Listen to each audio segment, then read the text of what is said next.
Welcome everybody to our live stream here on lichess and Twitch. I'm your host, International Master International Master William Paschall. We're streaming from Twitch, obviously as Slaggy, and that's been my nickname for a long time.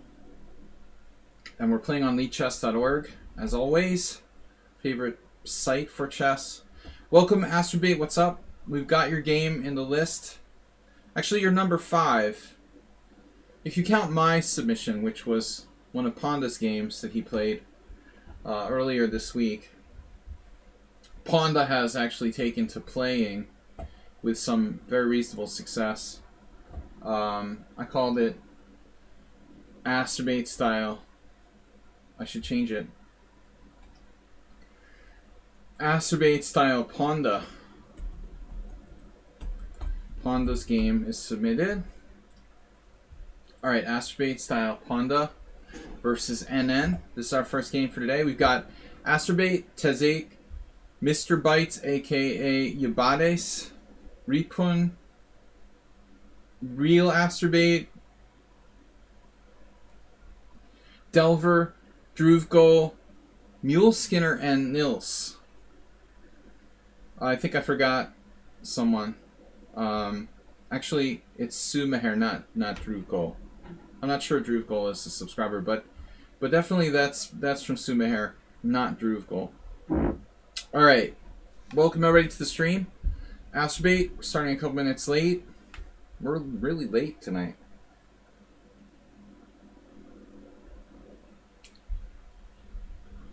This mango lime cider reminds me of like Jello shots.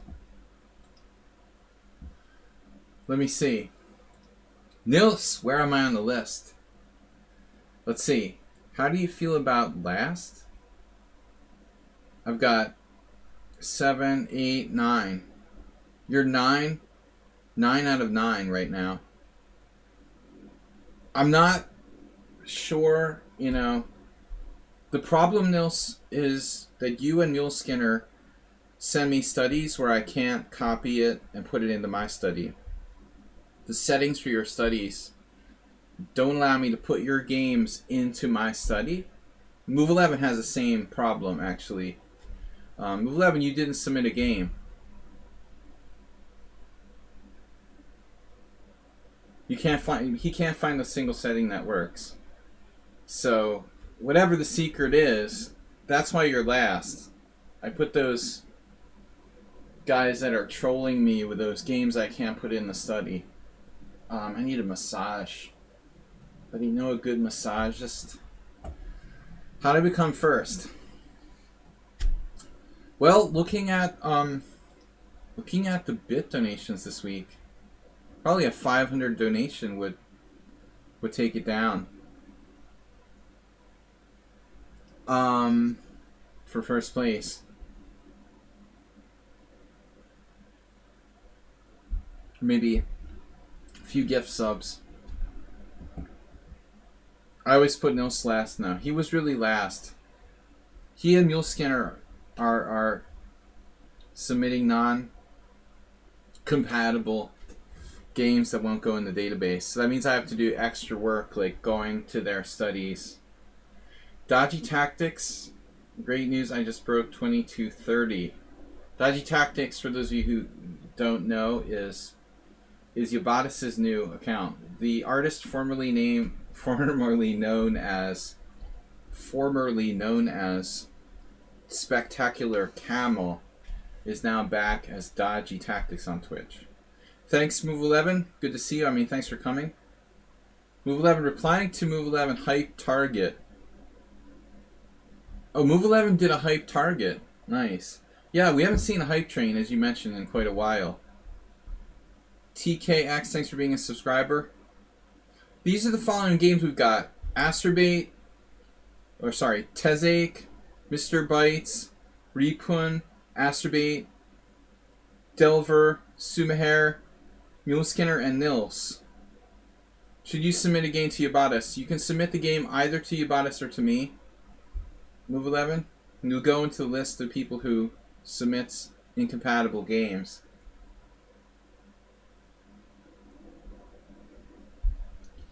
TKX, thanks for donating 100 bits. Snuggles the Snail, hello everyone. Snuggles the Snail is just a watcher. So I got a game for move 11. Let me check. Donos. Nils just donated 10 bucks to the front of the list. 10 bucks is a big one. Nice. Nils has tipped 10 bucks. All right, Nils is first. Go directly to jail. Do not pass go. Do not collect $10. Move 11, meanwhile, it did go through. Thank you very much, sir. I have the sound turned off. So there's bling, you know, things. I can't hear it. Let's see if move 11 actually can be added to the study. Probably not. Dude, move 11, what is this? Wait, what? Move 11, I think your game can actually be added. Something you've done, move 11. You're added to the stream study normally. Whatever you did, it worked. You're now compatible with the study. You think it can be added? It's a direct link to a lichess game. Exactly. So it is working. Nice job, Princess Chess. Princess Chess 64. Thanks for Nils for the $10 dono. Thanks to TKX again for the bit donation. Thanks Move 11 for donating a game to the stream. Donating a game. All right, we're gonna start with Nils, which means I have to go to his study. If I can find it, which is back a ways. It shouldn't be that far. Yeah, this is ancient. We're in ancient history land. I missed it. I went past it. Alright. Dude, TKX, I'm here to lurk, enjoy this awesome stream, maybe learn a thing or two, and support. Awesome. Thanks for the bit donations. Move 11 just gifted a tier 1 sub to the community. It went to Pikuchiarka. Or Pichuchiarka, depending on if you're pronouncing it in Hungarian or not. Thanks, man, for the gift sub. They're actually in the stream. Sometimes, like, the gift subs go to people who aren't even here. So that's cool. It's someone who's actually in the chat, too. Alright, Nils donated 10 bucks. This is his game. Game from memory. No, number 2. Black Grunfeld. Nils likes the Grunfeld. Has anyone seen the crazy game where Arunyan Anand, where Anand ignored all of Arunyan's threats? Move 11, are you referring to something very recent? Man, those guys have probably played a lot of games. C4. Nils is black against the English. It's always tricky playing the Grunfeld. I can't recall move 11.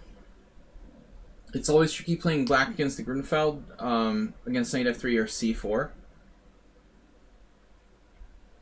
Choosing your move order for like anti-Grunfeld. Thanks, Repun. Nice to see you. Thanks for being a subscriber. Scarlap donated 500 bits. Damn it. Sorry, guys. Dropping my poker chips. Alright. So, thanks for 500 bits from Scarlap. Close to a hype train. A few more gestures, we could get a hype train here. C4, knight f6, knight c3. So Grunfeld player will play oftentimes d5 here. That's what Nils does. cd5, knight d5, and now e4. I honestly would never play this, but I played it against Ochotnik last year in the Hungarian Team Championship. That was one of my last Hungarian Team Championship games before the COVID took over. I actually... Am I crazy? No, that's a different position. I'm talking about a different position. I did not play this. Thinking of a different position. Thinking of a number between 1 and 10. No, I've never played this with white. Knight takes c3, bc. So we're going... Yeah, I mean, the endgame's nothing. This endgame's probably really virtually nothing for white. That's out of Edmar Madness. From the opening to the end game. Good book. TKX, thanks for the 100 bits. You need like 5 people to donate, so we need like 2 other people to quickly donate something to get a hype train. I think Astrobeta is tapped out. How's night before? Good question.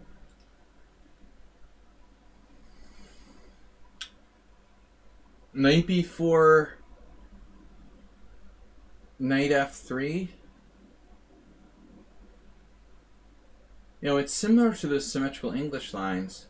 So this must be dubious for some reason. Ah, so the refutation is d3. It's like Kalashnikov reversed.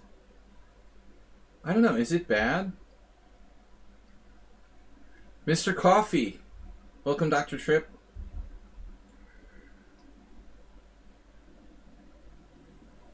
Yeah, I don't know, it's a good question, man. This looks like it might be playable. This doesn't look very convincing. Black is okay. Black is almost equal. Black's 3 tempi down well. This is not such an not such a dangerous position. Black's fully playable here. So more interesting is this. Like, wow. Dude, there's serious theoretical improvement here in move 11. I mean, we're off the course of Nils's game, but check this out. d4, queen d4, queen e2, secret move. Serious novelty. That's quite an interesting line. According to the Oracle, very messy. Alright, so that's something to think about. But black doesn't need to do that. I mean, he's transposing back to normal Grunfeld now. g6, d4, bishop g7, bishop c4.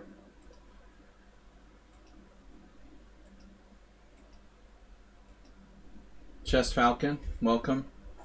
Did anybody who's a subscriber submit a game and it's not on the list? I only have room for like 1 or 2 more at the most. Last week I went over my limit and I was overtaxed. Mr. Coffee, welcome. I like how Dr. Trip Chance writes Kalashnikov, like KL.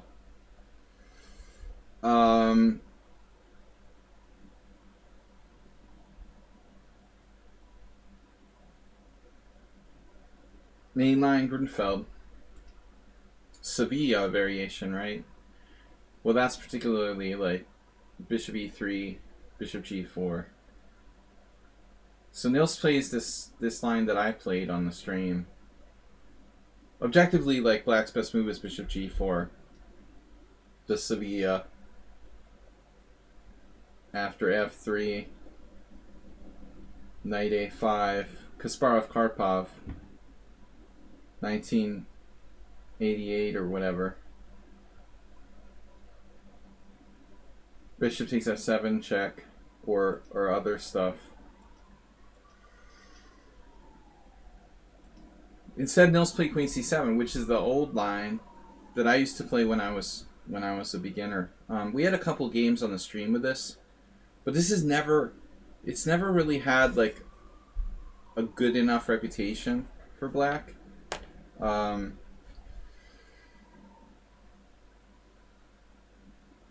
Dr. Chipchance, did you just get subscribed? I thought Dr. Chipchance, maybe it just didn't show up. He was showing up as a non-sub, now he's a sub, which is good. I think we have a record number of subscribers. But I was going to suggest, Nils, like, objectively, bishop g4 is better. This has the advantage that people like know it less, but it's not as strong.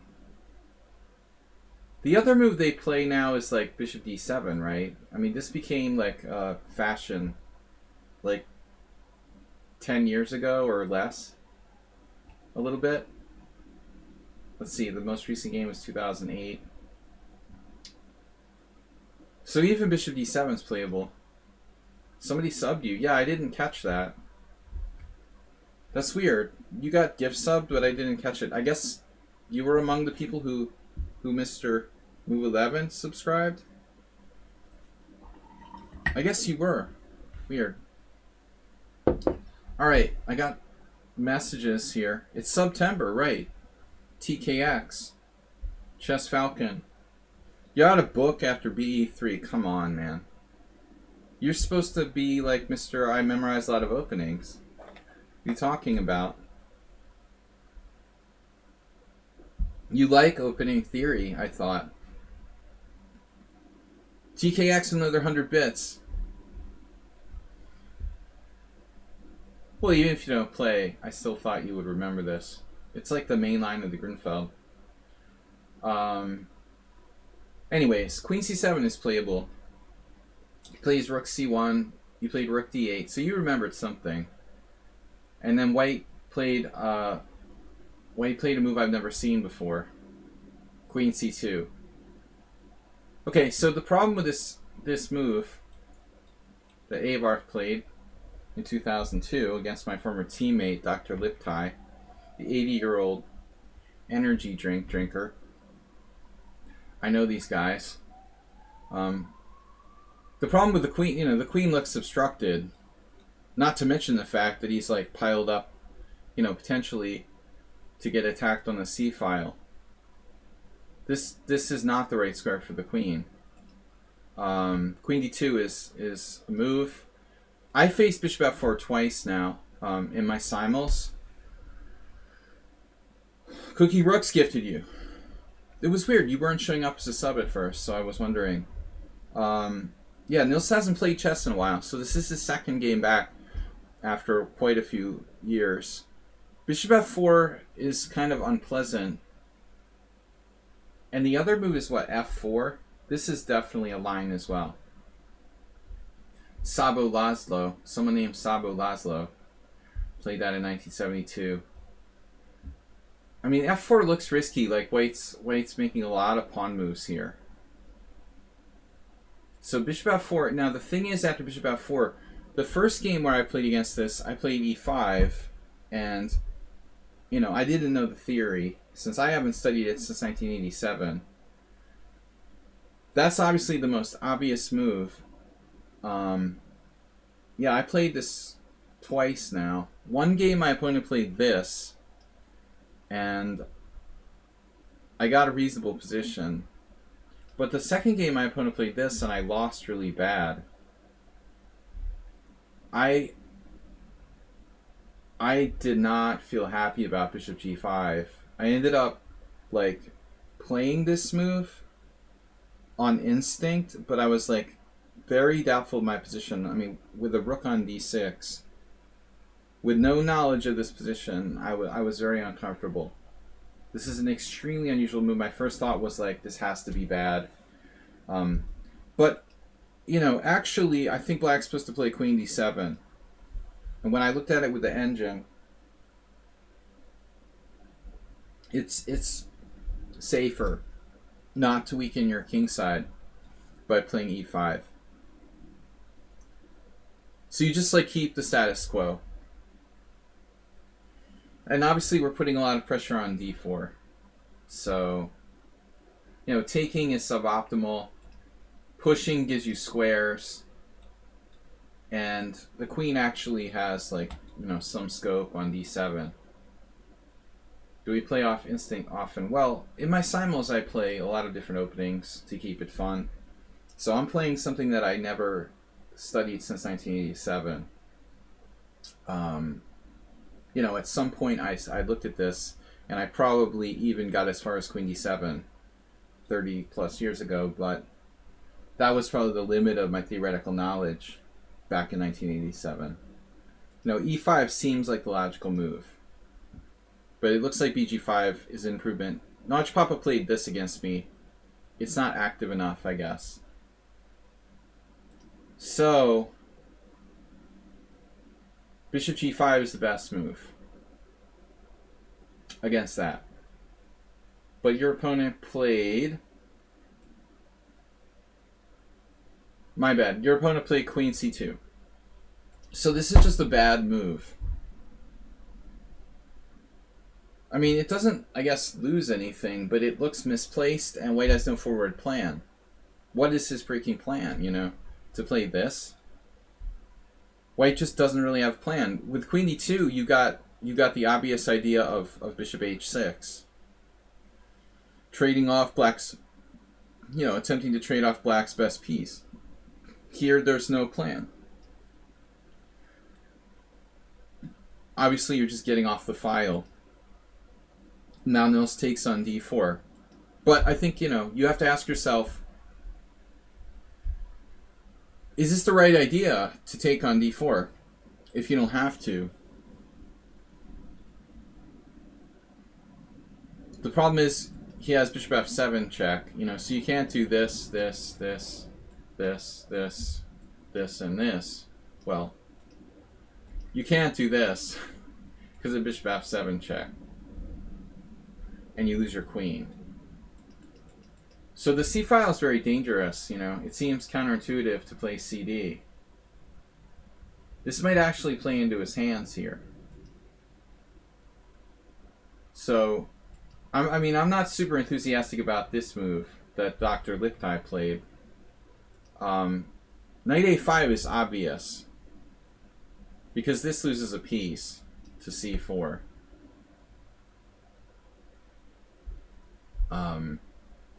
This loses a piece to e6, or does it? No, it doesn't lose a piece, because here he can play like here, bishop a4, a6, and then move his queen somewhere, and on b5 he can pull the bishop back. So he's just disorganized, but not losing a piece unless he plays specifically bishop d3, or bishop e5 also loses a piece to this and this and this. You know, so there's a couple ways to lose a piece and a couple ways to get discombobulated. But I mean, clearly Nils should have found this move. This is much weaker. cd4, cd4, and now you realize you can't take. White has the ideal pawn center.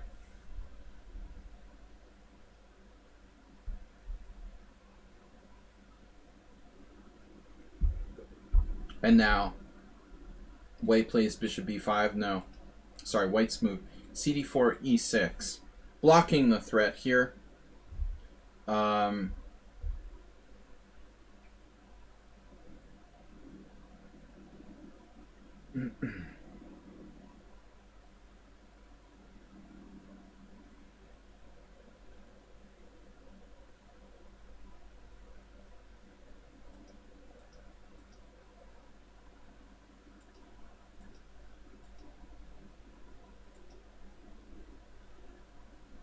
Yeah, now you're gonna have to get out of the pin. But I don't mind, like, I don't mind sacrificing a pawn here. You're great. The problem is not losing this pawn because your bishop's very active. The problem would be structural, like he doesn't take this. He plays some other move. Playing against this pawn long term. Move 11, like that game I played the other day on my stream against someone against Ripun, where I shouldn't have taken the pawn. Like I didn't take it, and then I did take it. Stutter step. But it's better not to take it, because if you take this pawn, you open up the two bishops. I've had a lot of games like that. He should hope this pawn becomes a weakness in the long run. That's his only chance. Bang. Big mistake. Yeah, now the black bishops are free range. Super. Super pooper. Super duper.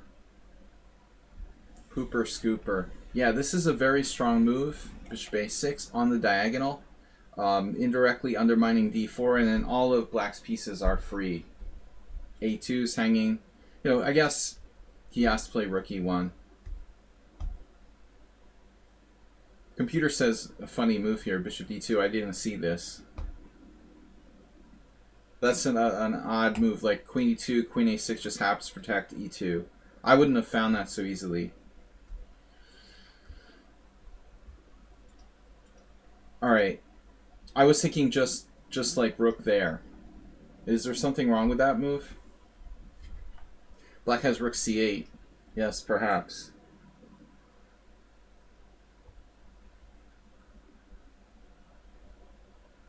You know, we have a slight problem here. White has a problem here. I didn't anticipate that the queen is actually trapped on c6. Now you better find bishop d2. I'm not sure this is going to save him, though.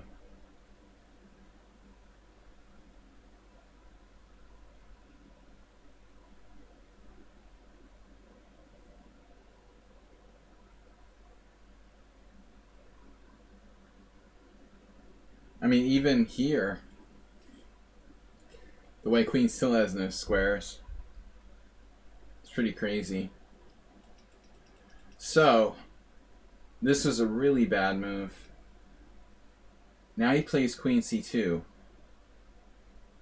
which looks logical. The queen can't get trapped. You're defending the knight. That seems to be okay. Rook c8, and now queen d2, queen b2.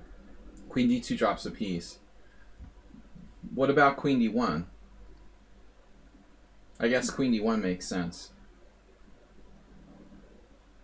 He plays queen b2, you played rook b8, he's got to stay on the knight, so it's all tactics. Queen c2, now the other rook. Now his only square is d1. And the problem is queen a2 at some point will increase the power on the pin here. Honestly, Nils played fine. His opponent was rather weak. Rook takes c1. Bang. And now white is right on the verge of completely lost. Material equality. Two bishops, perfect placement of the black pieces. Outside pawn. But do we have a forced win, you know? I mean, rook b1 looks really ominous. But white has like knight c3, saving him. That's the most obvious move. It allows knight c3. So can black win this in some easy way? Rook c8 looks pretty good. See, here Nils is the crux of the game. You know, you played pretty much perfectly. But there isn't an obvious forced win. You know, I think you're winning in endgames, you know, with a slow sort of queening the A pawn strategy. So, if you just did, you know, any kind of thing like bishop c4 and played very accurately, I would think that gradually you would win by nature of your outside pawn and the bishop pair. But the question is, do you have something more immediate?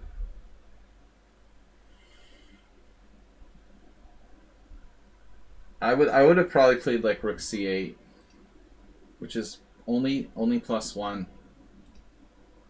Computer finds a tough move. I didn't like see this. I mean, I think this is basically going after this pawn on d4. Like, we're just gonna win a pawn, period. We're gonna win the d4 pawn. What happens if, say, d5? Is there anything with rook here or rook here? It's not that easy, you know. Not that easy. No clear, obvious win that you missed. The computer says it's winning. So this, though, I don't want to play this move. Like, why do we want to play this move? Unless we have a clear tactic. We're still better, but why give up a bishop for the bad knight? You know, I don't like it. I need a really good reason to play that move. Because this knight is crappy, your bishop is really strong. Even here, his knight has like no outpost. I do not like this exchange. he could have played rook takes. You know, that's what I would expect, right?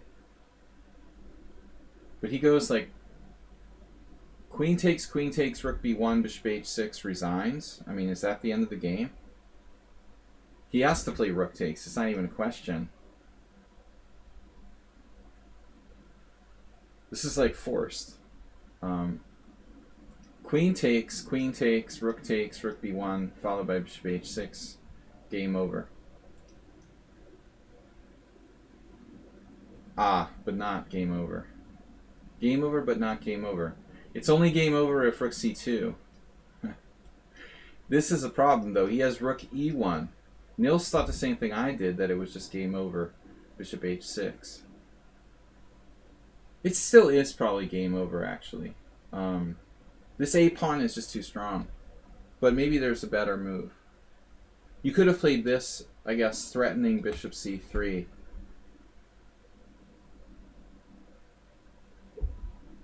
Still, he would play bishop d2. I don't think it's a big deal, though. I think you're winning anyway. Computer surprisingly says that this is holdable. Man, I would think like white is lost with an a-pawn here. That's amazing. I mean, the king can go boing, boing, boing, boing out here to c4 and somehow save the game. With an outside a-pawn. That's sick. Yeah, I don't think this is very time consuming to play bishop f4. I guess, you know, but the problem is like here, he's going to get the c4 anyway. That's crazy. He gives you that pawn. Crunch. Dude, you're kidding me, right? Wait, he plays this? You offer to draw here? I mean, what if you eat the pawn? You've got to be winning here. You're only one pawn up, actually. I can't believe he gave you the pawn. It's not Fischer-Spassky 1972. I mean, that bishop's not getting trapped. It's not, though. If he plays g3, I mean, can't you play like h5? Is it really getting trapped? Are you serious? King here, h4, king here. How's it getting trapped? King here? Shit. It really is getting trapped. You know, objectively, you don't really have any losing chances here, though. You have h3 there.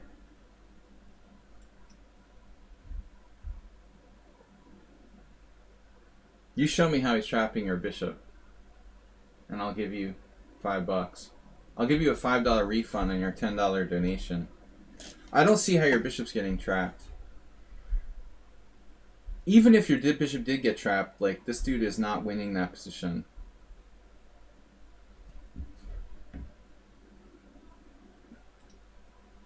This is a winning position. So he has to play g takes h4. But again, you know, okay, here you're a little better. You know, that's the worst. You have to run a risk of that. No, I mean, he could lose. So taking the draw was a bad idea. You should probably take the pawn and go for it. It is objectively drawn according to the computer, but yeah, you can actually take this pawn. You have to calculate, you know, but I mean, clearly it's h5. There are definitely ways this guy can lose this. I mean, even here, like, let's say king e2, h4, let's say king f1. Say you take here instead. Like, I don't think you can lose this position. This isn't, you're not losing this. You know, f5. You don't have losing chances here. Not really, you know. I don't think you were playing on increment. All right, you had no time. Yeah, disappointing though. You should have won this. I honestly made the same mistake you did though. I thought I missed bishop h6, bishop d2. I think it's a reasonable mistake to make. All right. Good game. Thanks for the $10 donation from Nils. Thanks to all of you guys for supporting the stream, for tuning in. We're going over subscriber games. I got the last ones. I don't know if I can guarantee these get in. Let me see how many games I got. Chess Falcon. The late submissions I don't guarantee get into the stream. A lot of people send their games like a week in advance. I only do 10 games. I'm not going to do more. Last week I went too late and I was exhausted. 10 game limit. Alright, Sladgy analysis stream. We've got 8 games if you don't count mine. Plus Nils is 9. Oh, Chess Falcon's already in there. Oh, someone already put them in. Did I already put them in and forgot? Alright, anyway. Counting Nils, it's 10. Alright, I want to show you guys this game. This is my submission. Really weird airplane. What's going on? There's like suddenly an airplane, like a prop plane, buzzing over my apartment building. What is that? Okay, the evening prop plane buzzing over my apartment building. Right. Dr. Chip's chance game of the miniature where you made 6 rooks, right? Astrobate style Ponda versus NN. Guys, check out the YouTube channel. I started doing I did the first Ponda video. He does short videos about his games. This is Ponda playing against No Name, playing the Astrobate style openings. He's been influenced by Astrobate. So e4, e5, knight c3, Vienna game, knight c6, f4. Ponda playing white, No Name playing black. This is a 10-0 game. Black plays e takes f4, knight f3. And now, like, g5 is the best move. It's a kind of King's Gambit-like position, right?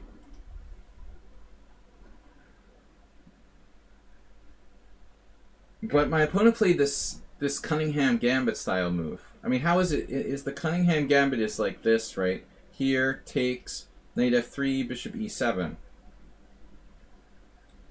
This is the idea in the normal King's Gambit.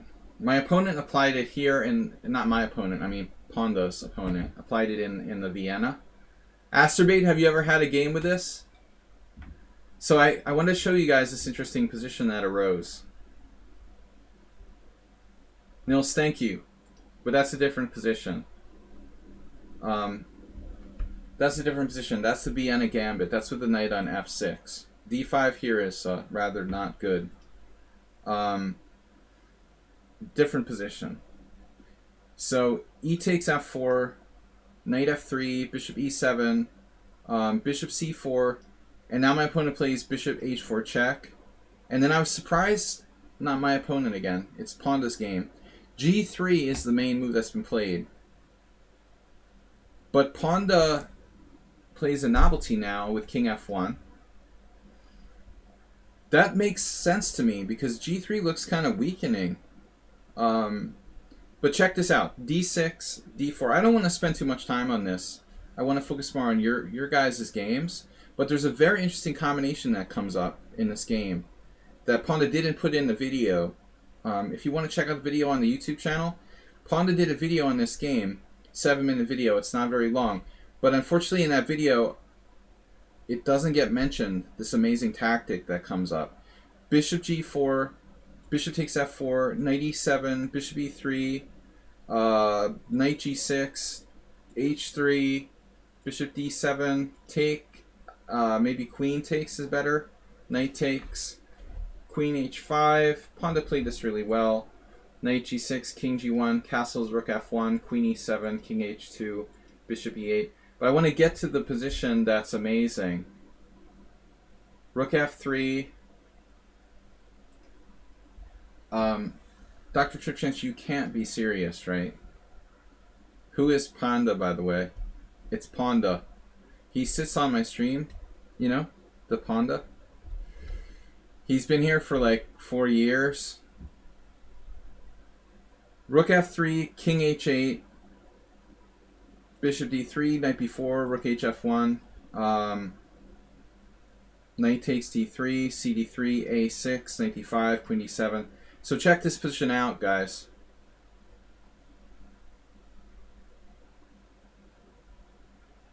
check this out.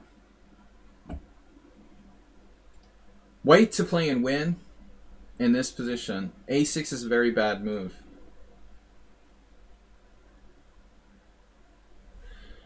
Yeah. That's exactly right, Nils.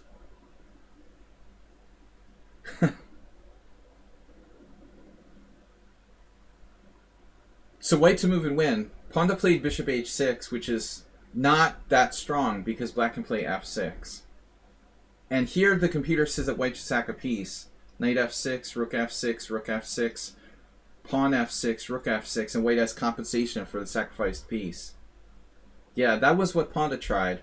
But his opponent just folded his tent with g takes h and just lost immediately to knight f6.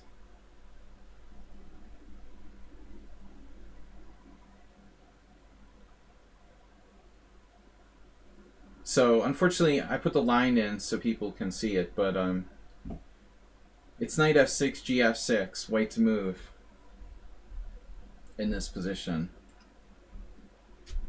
And it's just such a beautiful concept. Like, bishop h6 doesn't work because of rook g8.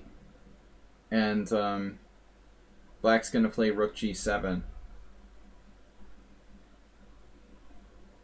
So I couldn't have found it. I mean, Ponda wouldn't find it, but maybe a really strong attacking player would have found it.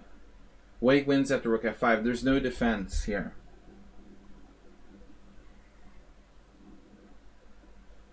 So the point is there's like a slow motion threat of queen h6, rook h5.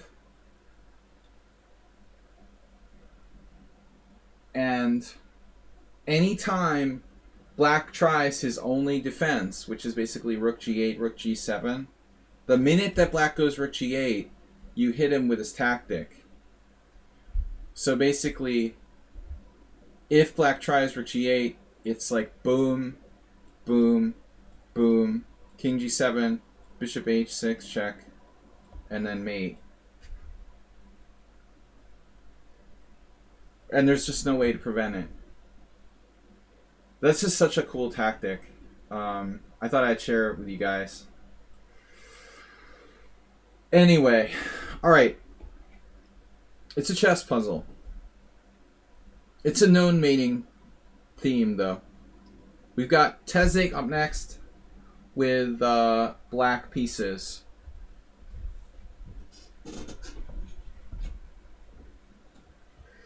AI Pondas. That's what I'm looking for someday. I want to get my own Ponda, like, bot. Basically, an artificial Ponda being. Sort of human Ponda hybrid. Alright, so this is... Anyway, for amusing content, you can check out my Ponda videos on my YouTube channel. Video chess training on YouTube. They're good for kids, too. Alright, we've got e4, c5, because most of my content is not geared toward kids on the YouTube channel, necessarily.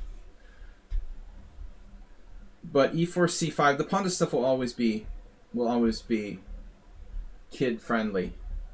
But also good for adults. Knight f3, e6, d4. This is Tezek with black. cd4, knight d4, a6. Very extensive way of promoting your channel. Extensive. Knight c3, queen c7, so it's like a mainline con. Bishop d3, now white transposes to a bishop d3 type of setup, with the knight on c3 though. So this is still a main line. We should mention that here Tezek, I don't know, glad you rent a telemarketer. What do you mean? I'm just missing your point, man. Not about your English choice of words. I guess I'm missing your joke. Queen c7, I'm too dense to catch your joke. Queen c7, b5. b5 is the modern variation here. Very popular, Tezek. You might want to... We'll move on.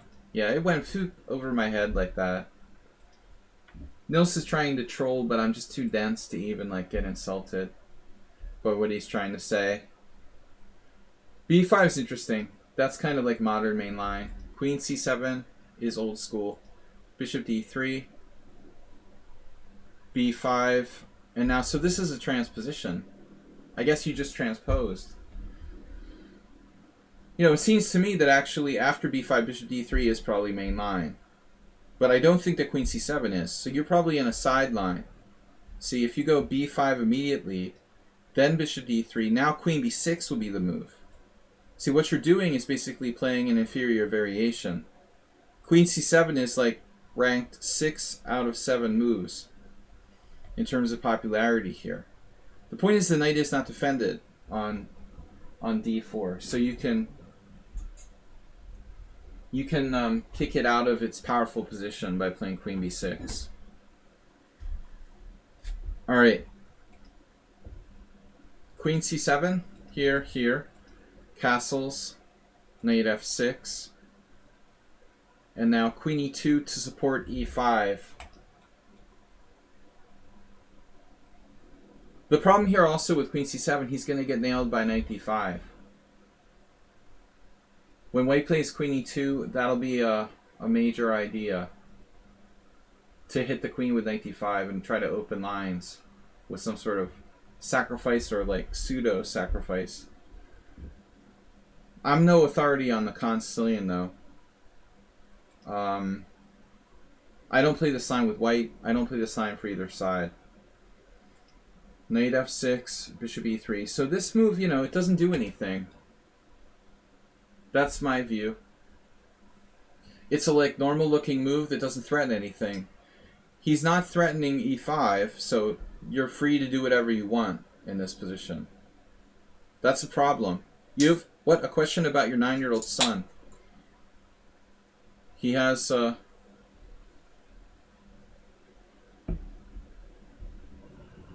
chess coaches on lichess. I mostly don't teach kids. It's because I hate their parents. But no, I hate, actually, now that you bring it up, TKX, I always hated like pushy chess parents. I have kids too, and I don't force them to play chess. I mean, if they come to me and they want to learn, I'm totally open to teaching them. My parents didn't play chess, and so I never, my parents never like forced me to do stuff. But yeah, I basically hate pushy chess parents. So I teach more adults than. But I mean, generally speaking, like I'm sure that there are lots of good teachers and bad teachers. It'd be very, very.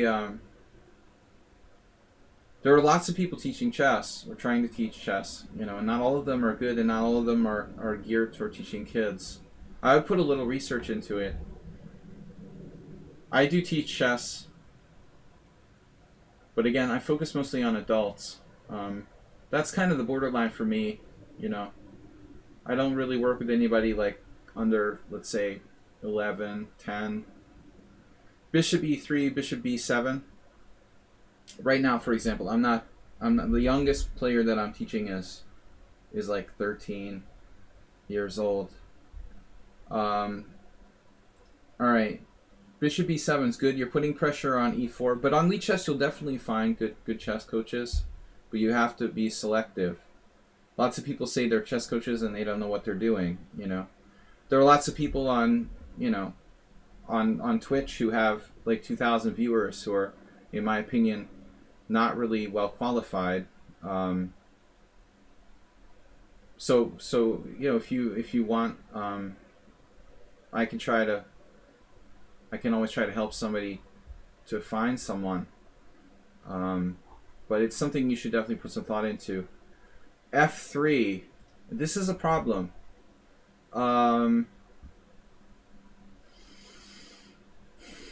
See, now black's threatening b4 for reals. And e4 is going to fall. So bishop e3 was a bad move. I mean, this pawn, right? This pawn is the key.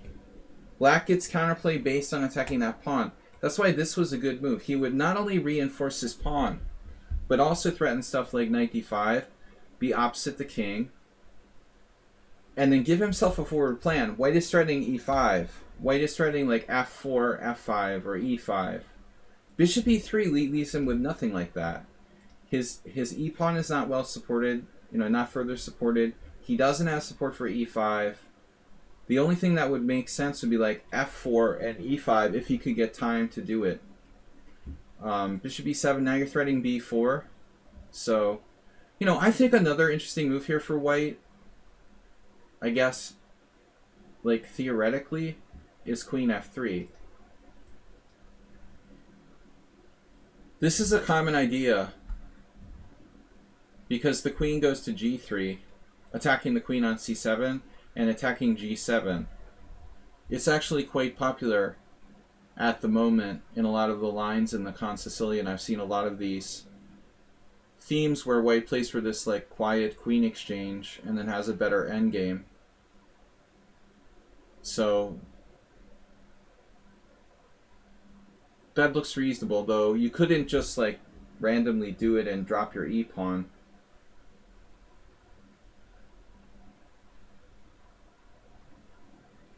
The other problem for black, though, is like how are you developing the rest of your pieces? If you play here, you get in the way of your bishop.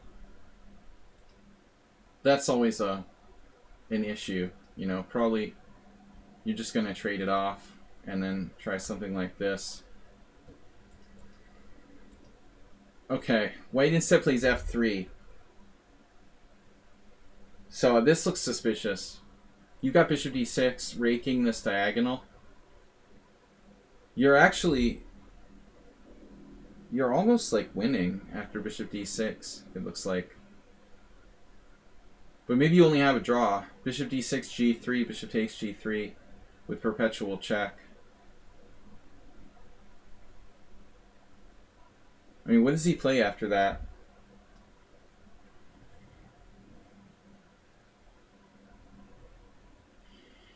This is a draw, at least. But I'm not sure we want to draw.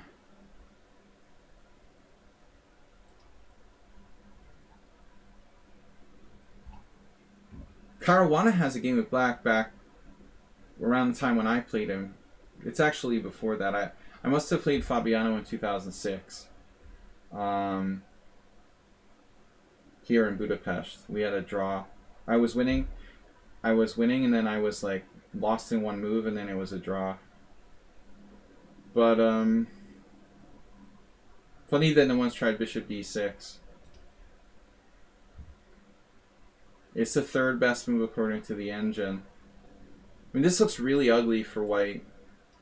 h3, and there's like this weaknesses everywhere. Knight takes b5. Yes, acerbate, it is possible. Knight takes b5, though, I mean, white can't just like give you a piece for 2 pawns. He can't just like do that blindly. It has to like be based in some kind of science, This is not enough. There has to be more for white. The idea of knight takes b5 is in the position, of course. But it's not enough there. Yeah. I would have thought queen f3 is the best move. But alright. f3, now you play bishop c5. And this was played in a number of games. A couple of Hungarian players, Levente Lengel back in 1973. He's a Hungarian grandmaster. I think he might have passed away. I don't remember. If he's not dead, he doesn't play anymore. Adam Siebert Adam, who is a retired IM, a little older than me. But bishop c5 is a solid move.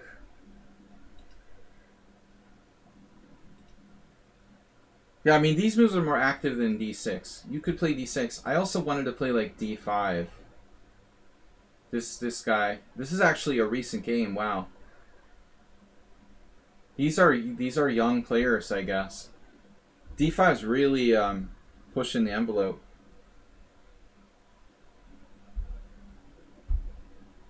This actually looks a tiny bit dangerous. ed5, knight d5. White might have like some kind of tactic with knight f5 somewhere. So check this out. Knight d5, bishop d5. I was thinking he might have some tricks. But at the end of the day, like, white's development is a little bit ahead of black's here. So you see, this is not necessarily the right plan for black to play d5. I like what you did. But I also like bishop d6. I was worried about this.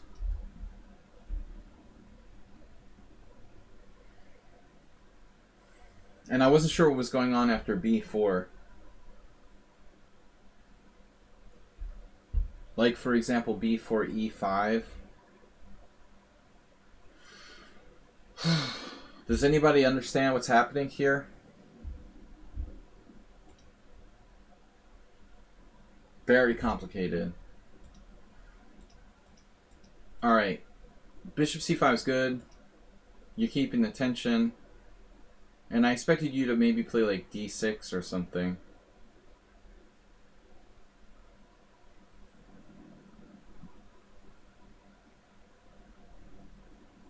I figured you were just going to play slowly with d6, having gotten your bishop outside the pawn chain, and then just develop your knight later.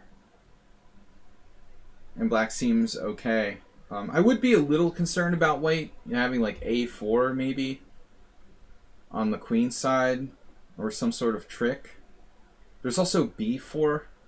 Very strange move.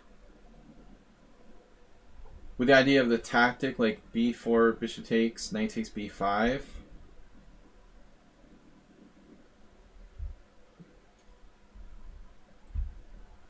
Is that a thing here? It looks like b4 is a surprise move.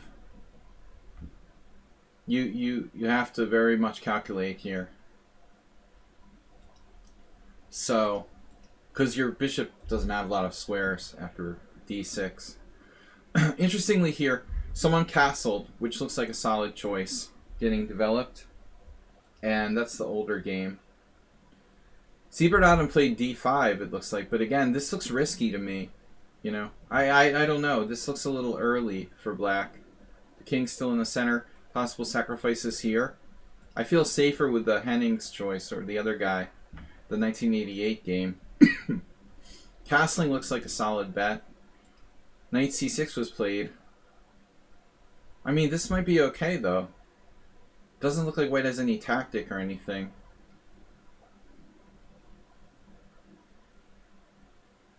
I guess knight c6 is okay. He does what?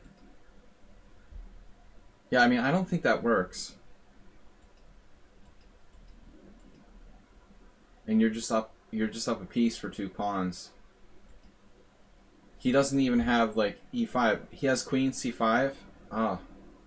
So maybe you're right. Maybe he's right. Maybe he has something. Wow.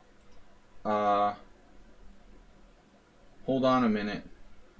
Because I'm a little concerned about this. Maybe he has something here. Wow. So it was dangerous. It was dangerous. Yeah, I like castles. Get out of there before it's too late. Knight c6. Does this work? Surprising combination. Check. Take. And the point is queen c5. Where I really don't know what's going on, but I don't like the look of that. Maybe you have 97.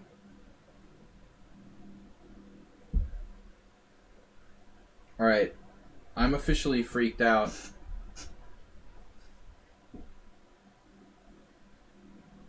I don't know what you're going to do. Queen e5 isn't going to save him because white has f4. Maybe there's a tactic?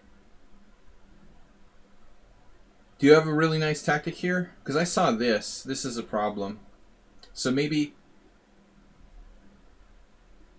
we need to calculate further. Miki, welcome. No, queen e5 is a great suggestion. I'm afraid it just doesn't work. Queen h5. Okay. You'll have to sacrifice the exchange. if queen h5, keeping c5 guarded, well, no, it's very sharp. It looks like you're dropping a piece. It's not going to work. Check here. Knight takes b7.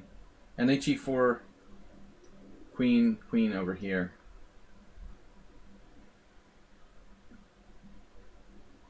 Then again, it's still not clear. We can continue the game with rook b8. h3, rook b7. Something takes. Check. It's still messy. But I don't like the look of it. Yeah, there are real problems here. What about this here? I don't know. Somehow it feels like black should be okay. Maybe we have rook a5. We have rook a5. But I doubt this is going to be enough. The point being, like, knight check, king f8. And now both his queen and knight are attacked. He doesn't have a way to keep the knight protected. So on rook a5, he could play another move. Like, you know what's crazy? Like, you actually have queen a7. If black were to move here.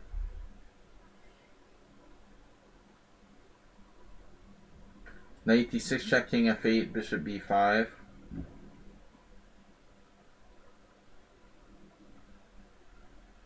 Yeah, queen a7. It's a crazy position. If the queen comes off the board, black's winning. Wow, this rook a5 move is interesting but not good enough. So rook a5, b4. You have to sack the exchange, but black's queenside pawns are too strong. Okay, it's messy. But these pawns are very, very dangerous. Apparently there's a defense though. Bishop a6. Wow. Surprising.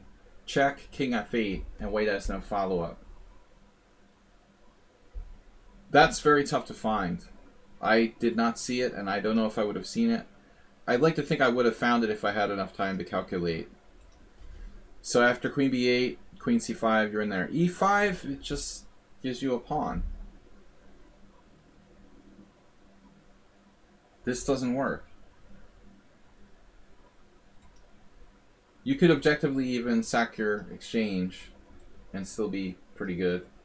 I'd imagine like here, you're not worse. I mean, it's true, white has two outside connected pass pawns, but I still don't think that white is better. I could be wrong. But knight takes looks better here. And now you got to be careful. You got to do... Actually, this is more deadly now. So you had to do what you did. You took... Yeah, this is pretty tricky now. This doesn't work. I mean, knight d6 check doesn't work.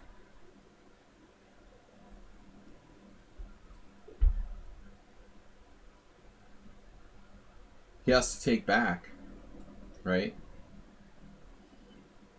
You'll have to sack the exchange. I mean, bishop c6 looks pretty good. Actually, you're not even sacrificing the exchange. You're just like walking away now. So it looks like you're winning. Here, here, no. You should try to walk away. Don't give him a double check. His queen is attacked, so, you know, on king f8 he has to recapture anyway. And then you just, like, step off with king g8 and you're winning. I mean, it's not that easy, I guess. But you should be winning. But this is a strange move. Now he has double discovered check. There was no need to give him that. Yeah, obviously, king d8, queen e7 check is a nightmare.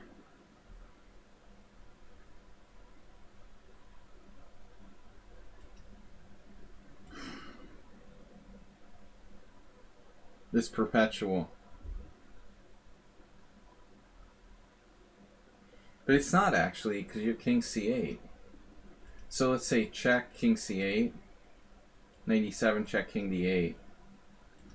So he doesn't have a perpetual. He takes here, now your king is open, but you have bishop c6 to cover. If you just take his guy and you're winning. Or are you winning? Famous last words, maybe not. Check. Here, rook takes c6, king c6, rook c1 check.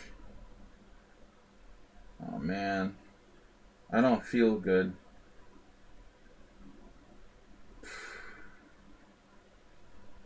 I don't like the look of this.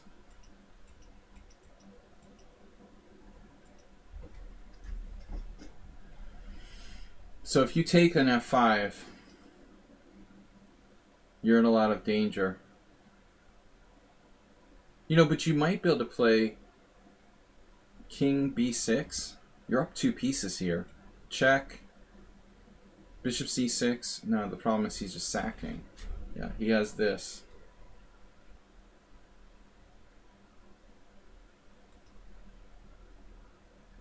So you can't take the knight. Yeah, okay, this was a safer move. This was a good move. Not just safer, I mean, you're winning, right? Check. But you should play king b6.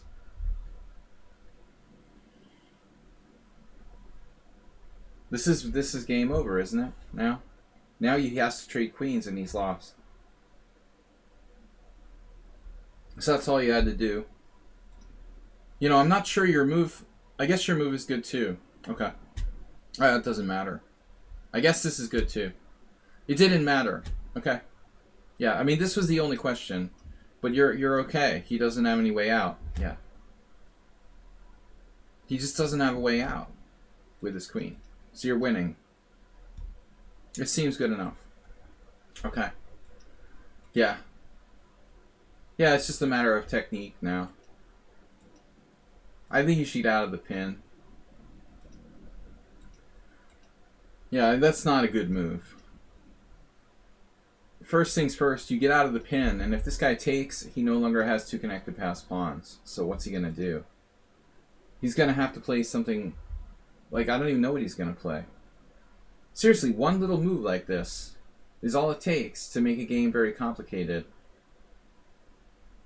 Just king b6, and white has almost no chances, you know. Objectively. Your bishop's very strong. It's a great piece. It's stopping a4. It's going to d5. White's lost. But immediately after this, b4, we have a serious problem. We're losing material, almost. What are you going to do? Rook a4? Your only move, right? You have one move. This probably still wins. But another blunder, and he wins a piece back with b5, and now it's a draw, probably.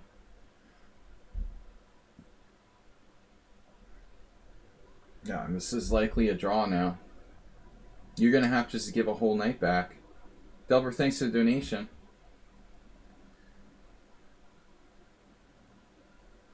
Unless you have e5. Oh no, you have it. I was wrong. Wow. I take it all back. You're still winning. I didn't see it. I thought you lost a piece. Alright. Wow. Yeah, no, you're still winning. It's over.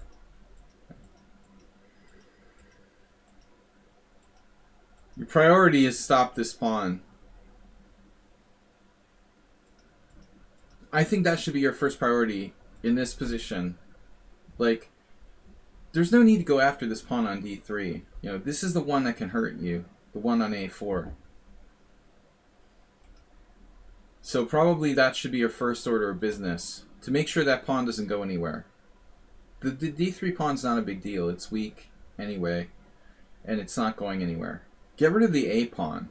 You know, you should probably play... like rook a6 or something first and start stacking up on that.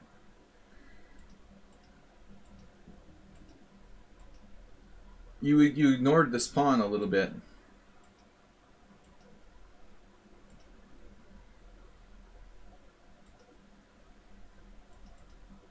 Yeah, it's kind of dangerous.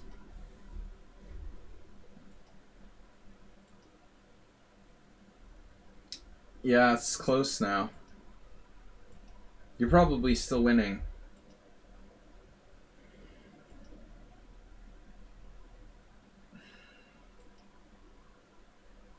And now you dropped a piece? No. This is calculated.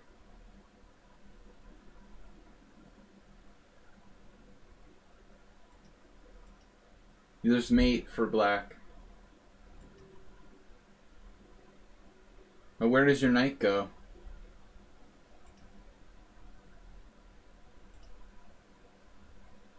So I suppose you should play h4. It's not going to work though. Wow.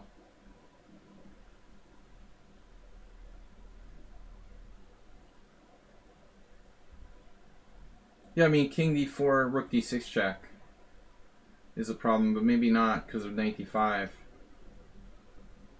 Well, no, he's just taking your knight now though. Yeah, I don't know. Are we winning here?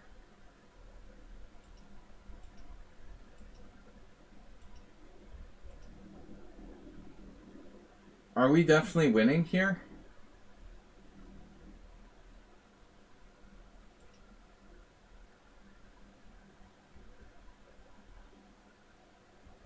First of all, I mean, white should play, I guess, king h1, right?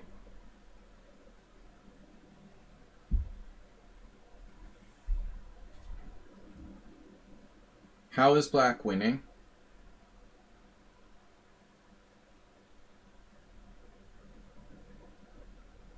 I don't think black's winning.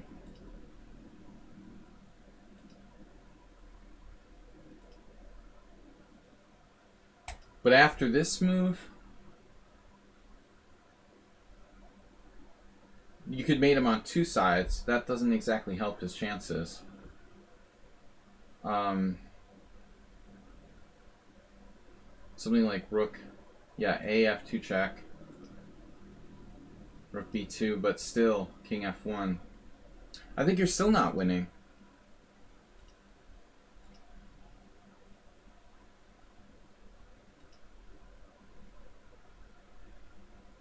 Now he's like forcing you to, if rook c7, king d4, improving your king's coming in. So objectively, he should play king f1. It's probably still a draw. This, however, doesn't work. Alright, yeah, I mean, it was kind of messy. You messed it up, finally. You were careless, I assume, with the knight on f6. But I think if you go back a few moves, if you go back to, say, h5 here, you have these two pawns, a knight, active rooks, threatening to double on the 7th. Didn't you have like rook d2 right away? You should be winning here. This is my favorite variation though, like knight d5, rook c6 mate. That doesn't work. One move is king e6. I was a little unsure about this because of g4. Taking away the f5 square. You could still get mated by knight d5, rook c6. But what I was thinking was rook d2 immediately. Because you do have the king d5, king d4, and you do have the mate on the back rank. You know, so if he tries something like this, you just go up. And now you really got him.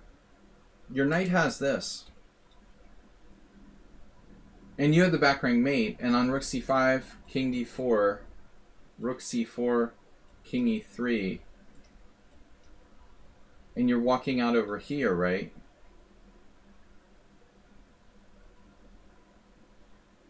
at the very least. You're probably winning.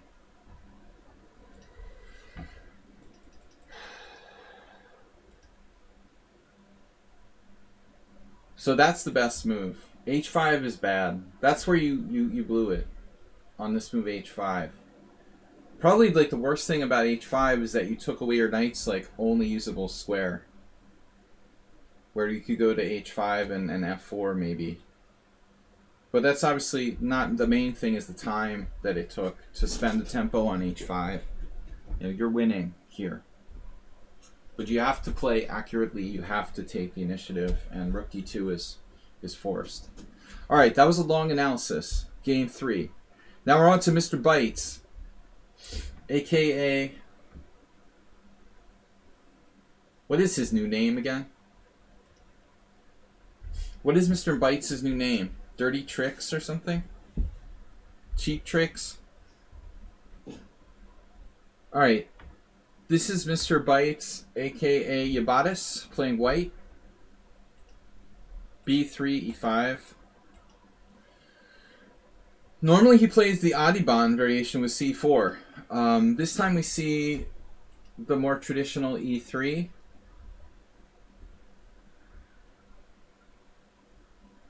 Main line, D5. I've been playing this, Knight F6, Bishop E5, Queen E7. King's Indian attack style. So D5, and so normal move is Bishop E5, but Yabatis doesn't like to play the main lines, so he plays Knight F3, and now there's a bunch of different moves for Black. This is a live game, by the way. No. I take it back. This is an online game. Knight F3, Bishop D6, main move. Black can also play E4. I think this might be better. Honestly, after E4, Knight D4, Knight D4, Bishop D4, you know, Black's at least equal. It's funny, like, how the opening Explorer is, like, plus for white. It's a small sample size. But I really don't think that white is better in this position. It's hard to believe. Okay. Bishop D6. Another move is F6. Here. Here. And that's a drawback with Bishop D6, obviously. You know, you're losing your support of D4. Wow. So who cares? So maybe this is a bad move. Yabatis should play Bishop E5 anyway now. Transposing back into some line. Wow, he has D4 here. How does this work? Takes. How does this work?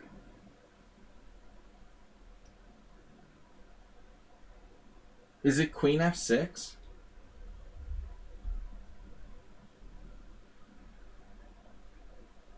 I mean, clearly this is bad. White has Knight E5. So it has to be pawn takes pawn? Well, why can't white take this? It has to be Queen F6.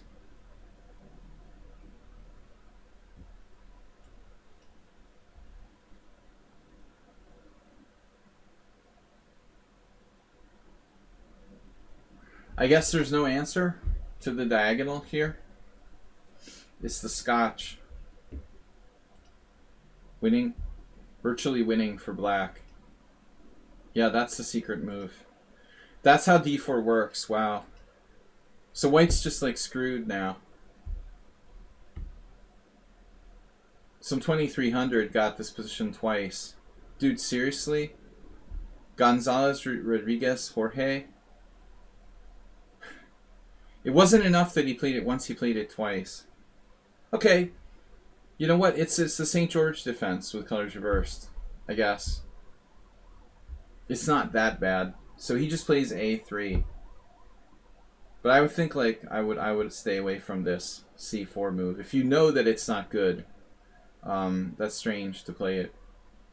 So black should just play something else. I mean, d4. Alright. c4, he doesn't know that, so he plays bishop e6. This is a really bad move. Yeah, I don't know. I mean, Karpov Miles style. Munoz Pantoja played pawn takes c4. He didn't know the line. Same guy. Wow, that guy has played this. That's a different guy. I'm sorry. c4 here. Bishop e6. Yeah, this is okay for white.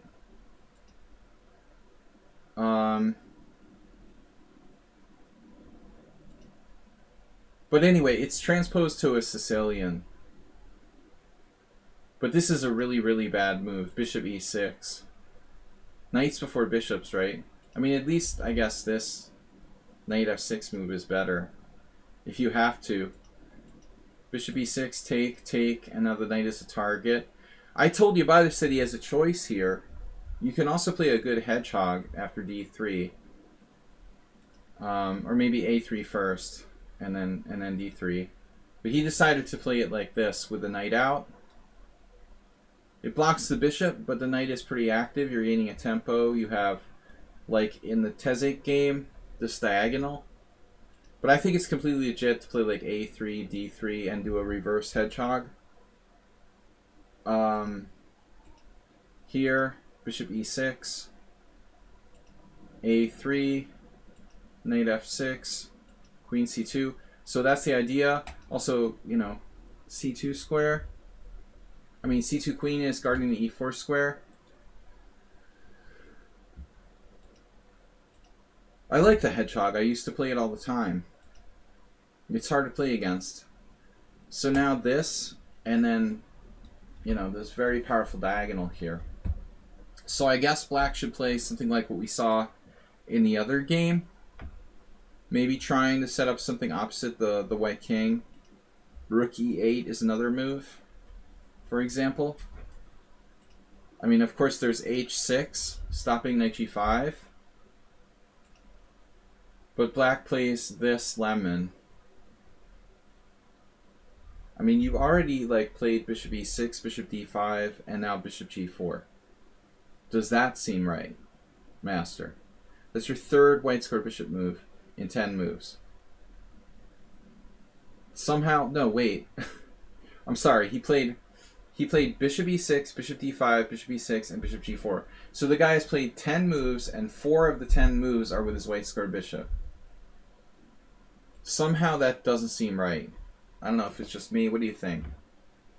40% of your moves are with the same piece. You probably have an issue. It's amazing that black is still alright here.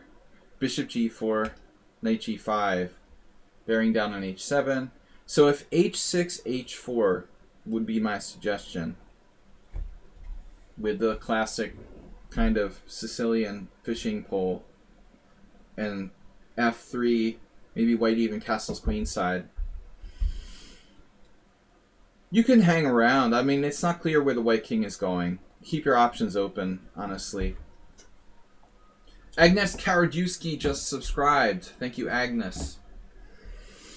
The artist formerly known as Agnes Karadjuski. Dodgy tactics. In the Chinese game of Go, that would be over-concentration in a single area. 4 moves to the queen. We see that all the time, right? Queens usually moving too many times. But it's not often you see 4 out of 10 moves of the same bishop. Yeah, anyway, g6. Now, this diagonal is more solid, but he weakens this diagonal. f3. I mean, you know, your king is a little bit open. He goes back. And now h4. Guarding the knight on g5. I mean, I guess black here has to be, you know, thoughtful not to panic. I guess I would play rook e8 and start to say my prayers. But actually, that's a problem, right? There's this.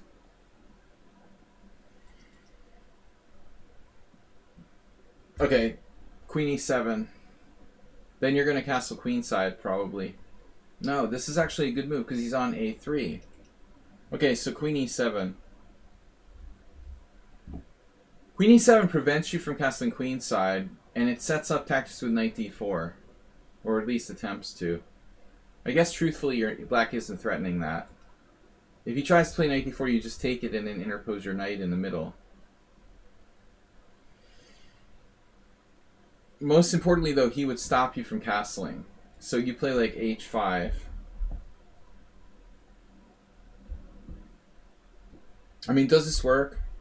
Like knight h5? Yeah. I mean, it would be crazy, but there's all sorts of insanity. Knight takes h7. Pretty fun. Well, I mean, rook takes is one thing. You know, it might work. It feels a little like over the top to me. Does white really need to sacrifice the exchange here? I mean, keep in mind, this queen is still coming down. I just don't think we have to do that. I mean, maybe you're right. I don't know. Maybe this looks pretty good, though. Is it not enough? Like king h7, rook h5, king somewhere, and black's okay? Man, there's like knight d5 coming in. My god. No, black has to be lost here. This has to be winning for white. It's only +1. Plus a half pawn. +1. Knight h7, knight g3? No. I mean, we're on the rook, too. We can take. Knight g3. Even knight f8 is playable. But then there's also knight d5, which I forgot about. No, white's all over him. h5 is very strong. So he plays this immediately. And obviously, we could play g4. I mean, what's wrong with g4? I would be pretty confident in that move. You know? I mean, we're going to cast queenside and just massacre black here. Yabatis instead, you know, he wants to keep his king where the action is, so he plays king f2. This is the pork chop. f3, king f2, h4. I don't think there's any problem with g4. No, you have a lot of options there. I think this is a little riskier in a sense, to put your king on f2. But you're probably still clearly better. +1, +1.3. And then this move is just not an option. I mean, whatever black does here, I don't know what his best move is, but I don't think f6 is really a good idea. Guys, thanks everyone for joining us. I'm going over subscriber games here. Agnes Karaduski, thanks for the subscription. Thanks to all of you guys for supporting the stream. No hype train, but we're still happy. Lots of support. Gift subs from Move11, some cheers, a gift from Nils. Thank you guys. So I think f6 is probably like losing.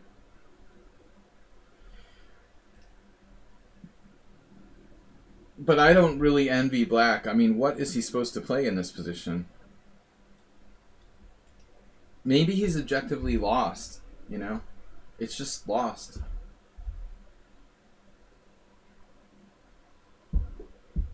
I mean, strategically lost.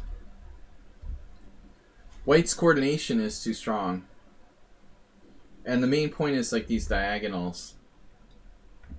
I don't know how black can defend. I really don't have a clue. I mean, that knight could come into d5. It looks horrible. So he plays this. And then the computer says like this was winning. Yeah, funny that Brown said queen f6. But again, you know, I mean, this is really, really, really not looking good for black. Like, you have to put your queen on g7 I don't, you know, I mean, black can survive, but I objectively think he's lost strategically. You know, there's just no way that black should survive this.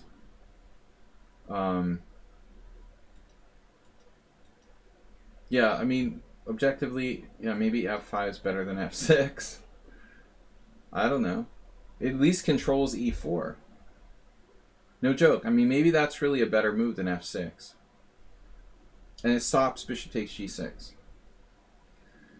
I would say, like, g4 is very double-edged and interesting.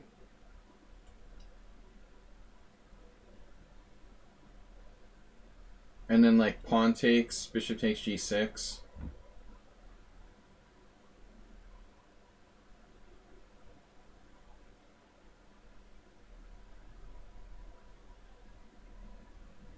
I mean, is white winning?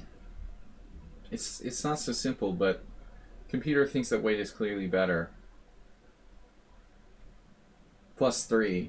I mean, but f6. I mean, yeah, at the very minimum, you can play bishop c4 check and just like drop a knight on e6, and you're clearly better.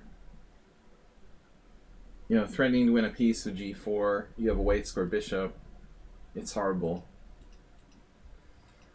So, anyway, the end was knight takes h7, king h7, bishop g6 check. Now, objectively, I guess one should play king h6. What's up with king h6? Bishop h5. Ask a stupid question, you get a stupid answer. So this is kind of a fun final position. Yep. So it just doesn't matter. So now black plays f5 to guard against queen g6 check. And then here, Yabatis is like fearless. Don't worry about my king. It's on f2. Everything's alright. Robotich, subscribe to tier 1. Thank you, Robotich. Man, g4.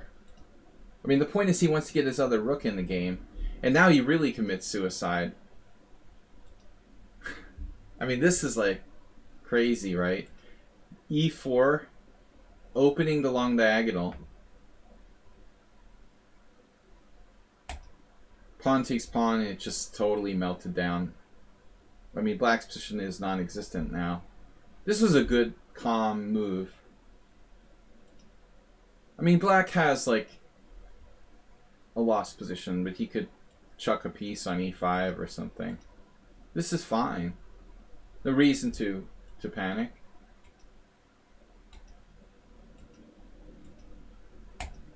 Here. And the guy just goes nuts. But, I mean, what is black supposed to play? All of white's pieces are all over him.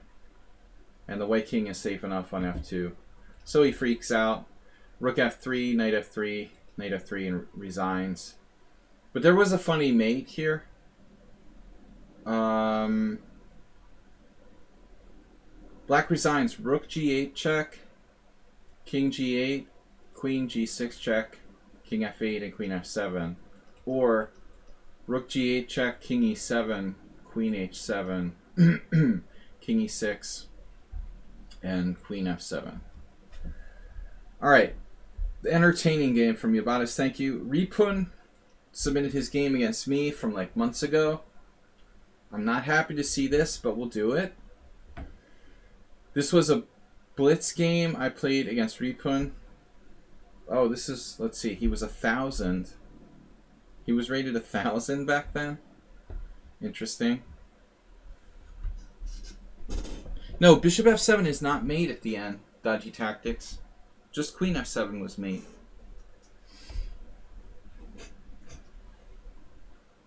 Nice game, though. Thank you for sharing. Robotich just added a game. I don't know if we'll have time to do another game. We'll see. Alright, Ripun. So this was his game against me. It was a bad opening for white. Let's see. Blitz game. he was supposed to be 1,000. So I'm underestimating him here. Lately he started to do bishop e3, which is worse. We had a game the other day, like last week. We played like this, so he's unimproving on his theoretical knowledge nowadays. Bishop d7. Yeah, I mean, this is all like high-level theory in the browser. F3, which is a move that not many people play here on lichess. I mean, if I was playing GMs, I would get this move. But most people don't know it. You know, this is more typical sort of like plan with the old F4.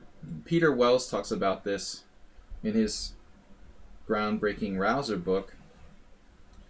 You know, really became popular in the later part of the 90s. F3, playing it like an English attack. The bishop can come back and you can play like G4 and H4 later on. So I'm out of book. Bishop E7, H4, B5, and now my opponent played knight takes C6 now. He played G4. It looks like knight takes C6 is main line. I didn't know the theory. I'm playing a line that I don't know because he's supposed to be 1,000. And now I played a theoretical novelty. Again, not knowing where I'm at, I wanted to break up his kingside pawns. So, yeah, this is a reasonable try. Play H5 while his bishop's on G5, and I can chop down his structure. Or he takes and he breaks up his structure, like a carries attack. At least this is an interesting idea.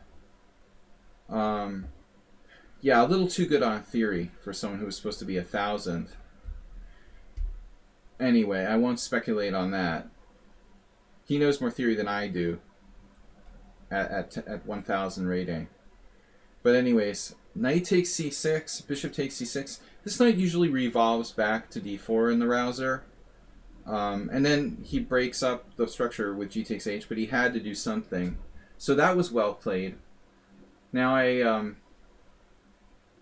I guess I could take with a knight on h5, bishop e7, but I'm dropping my pawn on d6. I mean, I could play king e7 and on queen g5 check. I'm not necessarily lost. Could play even f6, but black's position looks a little dodgy to me. Now I'm not trusting the safety of my king here. So anyway, it was a blitz game. I played rook takes h5. Unbelievable. Oh my god. We transposed to an actual game where the godfather of this variation played with black. That's crazy. Kozel is like the greatest player in the world in this particular variation of the Rouser. Like the world's biggest expert. I mean, he has the only really extensive book on this system. He was many times like #1 player in Croatia. Now he's getting older. But that's unbelievable that we transposed to a 2600, you know, Croatian championship game from 2011. And now bishop takes f6. Okay, this move is a positional like nightmare, you know. This is where like white suddenly transformed into a 1,000 player. So his bishop is his best minor piece, the bishop on g5. Arguably white's best minor piece. Because his structure is based on the white squares primarily. This is typically the good bishop. But to trade a bishop for a knight for no reason, I think, you know, he basically wanted to take my pawn on d6. Bishop d6, bishop d6, queen d6. But that's no problem, man. You know? Maybe he thought about it, he wanted to grab the pawn, and then he changed his mind.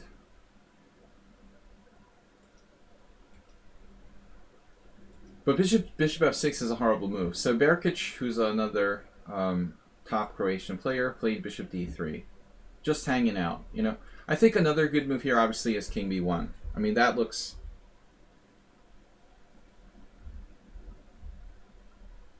standard. You know, it's possible there's a tactic b4, knight e2, knight e4, pawn e4, bishop g5, and his pawn is pinned to his rook. That's a little tricky and hard to see if you're playing too fast. So Berkic like reinforces e4 and protects his rook on h1. All right. Rook h5, bishop f6, question mark. If I play this, he has a passed h-pawn. I imagine black is fine here. Botvinnik loved to play the structure.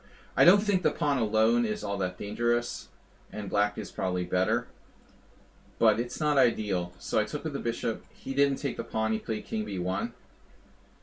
And now, I mean, I don't mind sacrificing this. I guess I could have just simply snarfed his pawn on h4 and I was better. But I decided to play king e7, connect my pieces, guard the d6. It's a safe square for my king. Here, here, and I'm just like better. Now I'm focusing on the c file. I'm also threatening to smash his king side. He plays h5. I mean, objectively, if I had this to do over again, you got to consider bishop takes c3. But if I do that, the problem is I can't get away from protecting this pawn. I can't go out here or something and just give him my pawn on d6. I guess I'm winning a piece here with b4. That was the game. Right. I won a piece. Well, it looked like I was winning a piece. But he finds this crazy move, b4 here, freeing his knight to go to e4 with 48 seconds left. I thought I was winning.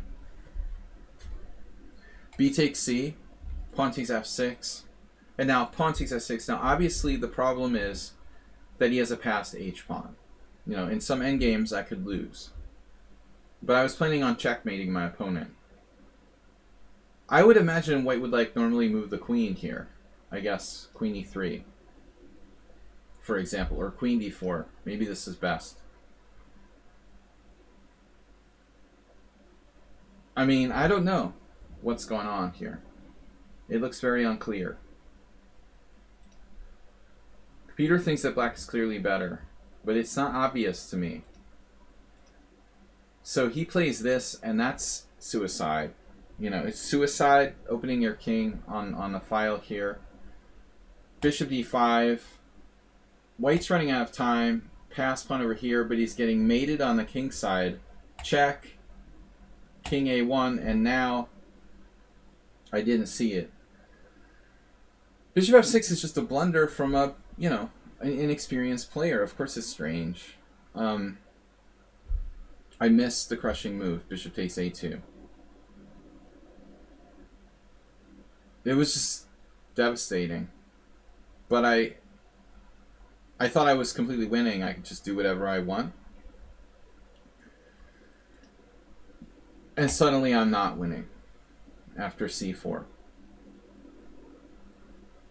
Now his h-pawn is very dangerous if the queens get traded.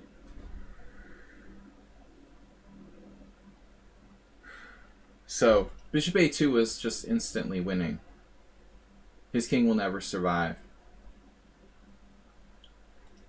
Here, here, and he survives. Queen a3, c3. I might have even seen that, you know, and been like, okay, whatever, queen a3. And at this point, it's increment. So time is not final. I mean, both sides have 3-second increment. I can't just like give away my pieces to flag him. We have a problem.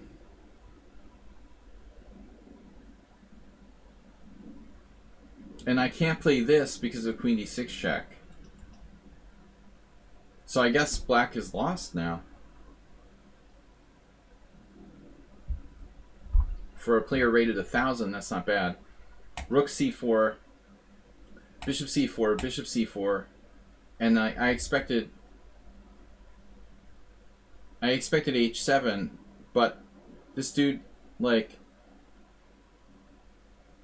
he has a problem if h7, bishop a2.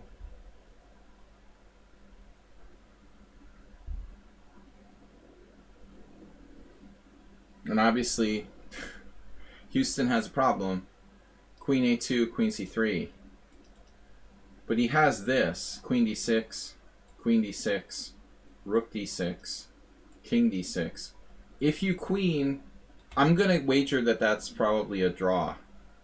Though I'm not even sure about it. Queen takes. I don't know. It's probably a draw. Computer says it's a draw. But he, yeah, it's a draw. But he finds this rook b1 move. Apparently he also has rook h2 winning. But most people would have played h7 missing that. So here I lost on time. What about rook b3 after c3? Rook where, master? After c3, rook b3.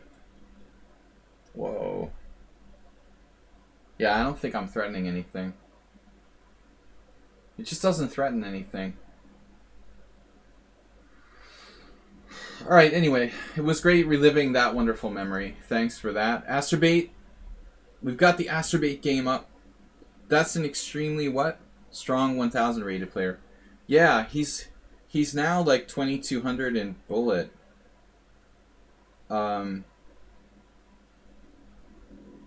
he did make that awful move, bishop takes f6, which was really a 1000 level move.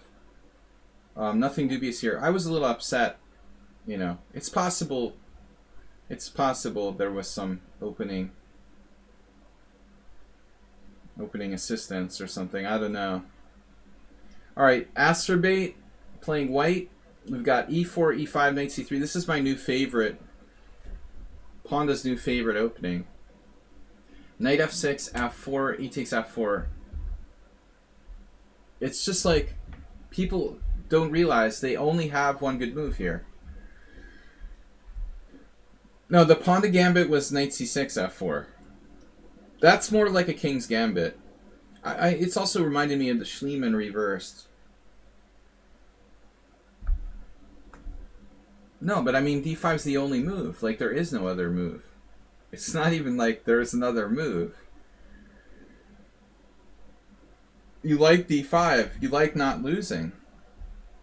How many positions at move 3? There's only like one move. It's like literally black's only move. I mean, this is playable, but it's like horribly passive.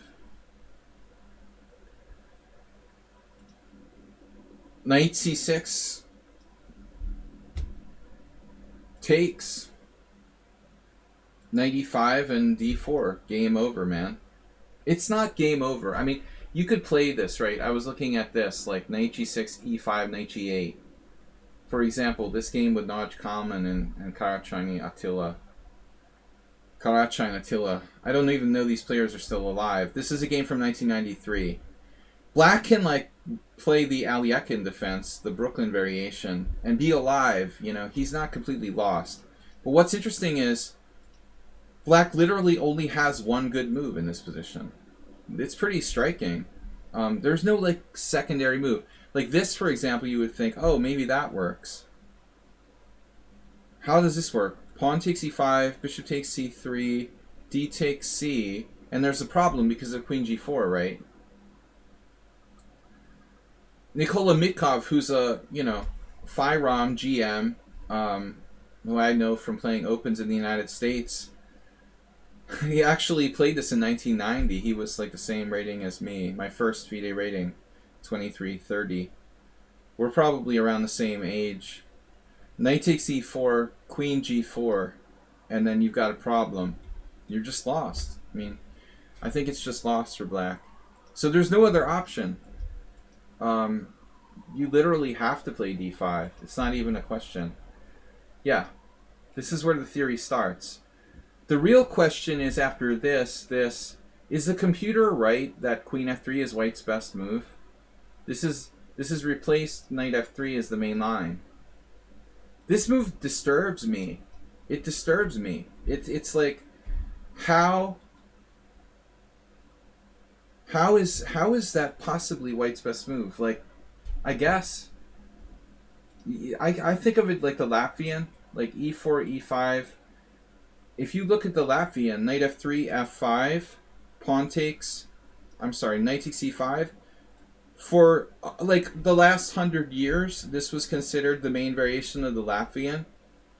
Obviously very similar. But you know what? If you let the stockfish run, turn it on. Let's let it run. Knight f6 is up there. Knight f6 is up there. But it looks like queen s6 is still holding its place. But this move was never even considered a thing, you know?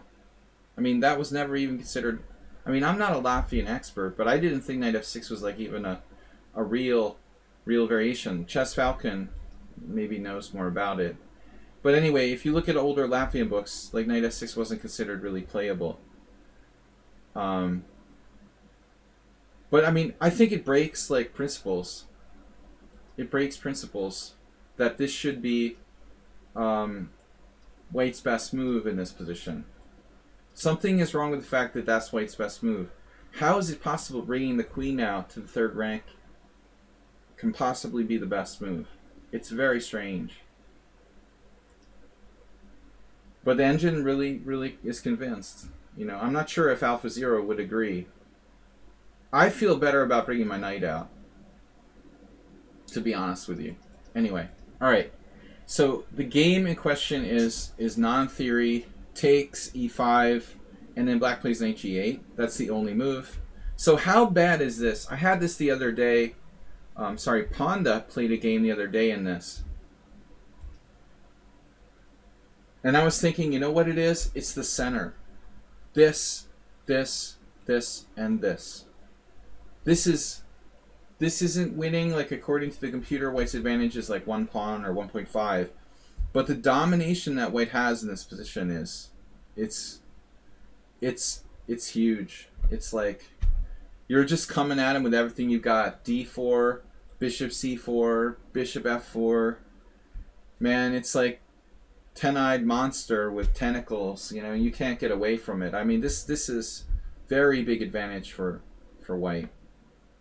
Obviously, the only chance is d6.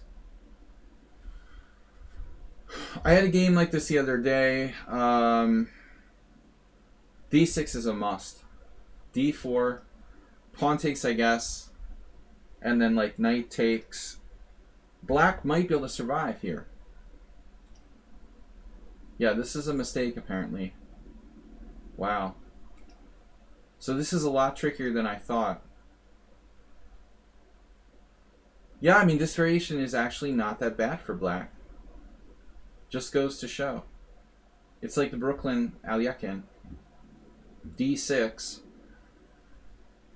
Worthy of study, Asterbate, because you're going to get some people who know what they're doing here. I assumed d4 was best, but apparently it's not that obvious. So takes. Now what do we do? Can white play bishop c4? There's a lot of interesting stuff here. This position has never been explored. For example, queen e2. I guess I'm not castling kingside. Man, I am not really that convinced by this. Queen e2, bishop e7. I would almost say that this is a credible defense for black. An actual credible defense. But I don't think that this game with d5, I don't think d5 is quite as combative because you allow white to maintain that pawn on e5. Alright. Instead, Asterbate's opponent played the face. Palm, you know, palm to the face move, f6. I mean, dude. Try another game. You don't need to be like Ben Feingold to realize that f6 is a bad move here. I mean, seriously. This is ill. f6? I understand, at least you have the right idea of attacking the enemy center, in theory. But f6 is sick. But Asterbate plays d4, okay, d6. At least he's got the right idea. In the past, Asterbate, you've done the knight h4 thing, and you did it again. I mean, it looks like you should just play like bishop takes f4 here, I guess. I guess he doesn't like trading queens, like take, queen d, rook d. But I mean, your position is momentous. I admit, like, it might not be that easy. But still, white's development lead is crushing. So, bishop c4, knight c6, and watch this. Totally incorrect. I mean, I can't believe this is actually good. Knight out on the side of the board, playing for the cheapo, queen h5. It's entirely possible that black is lost here, but I can't believe knight h4 is the right move. Maybe you're right. Maybe you're a genius. Spassky-esque. I guess black can play g6, right? Maybe that's the best solution. But I admit it's hard to come up with a move for white. Like, what's your move? I guess queen e2 looks really good. Now that we've been talking about queen e2 without blocking the bishop here. That's pretty tough to meet, man. I think this is the answer. Let's see what the oracle says. Yeah. Queen e2. Well, even e6, okay. The problem is that kind of closes the lines. I mean, with e6, you're playing for a protected passed pawn. It could take you like 50 moves to win the game. But I mean, queen e2 is totally logical. But this, man, you're out on the side of the board. This is hope chess at its finest. Hope chess at its finest. I mean, black plays g6 and he stays alive, probably. And your knight is out there on a limb, literally. I don't know about this. I'm not liking this knight. It's going to come under attack by the queen on d8. Tricks only, right. Ratchet, Lud Ross. Exactly. James, welcome. So this is clearly a mistake.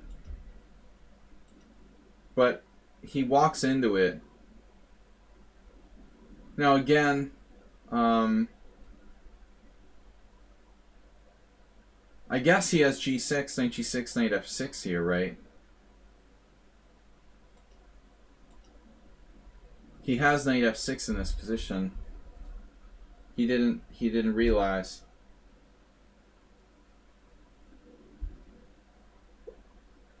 Do we have some sort of insane move like bishop f7? There have to be examples of this. It would be nice if that worked, right?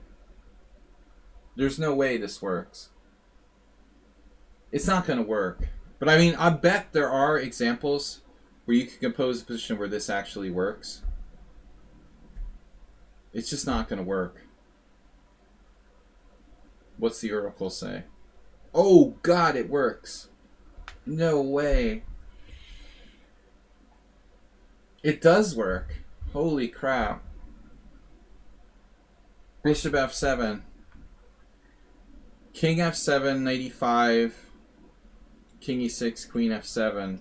King f5, g4 check. Holy crap. Castles, mate. I was just joking. I didn't think it really worked. That's so funny. It actually is forced mate. That's pretty cool. Asterbate would have found it. He probably would have found it, honestly. If his opponent had found knight f6, I would wager Asterbate would have found it. He likes this kind of stuff. I mean, this is obviously a forced mate here. There's no way out. It's forced mate in 5.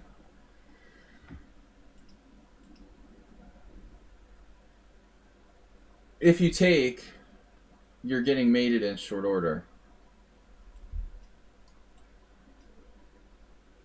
The problem is that move, and then here.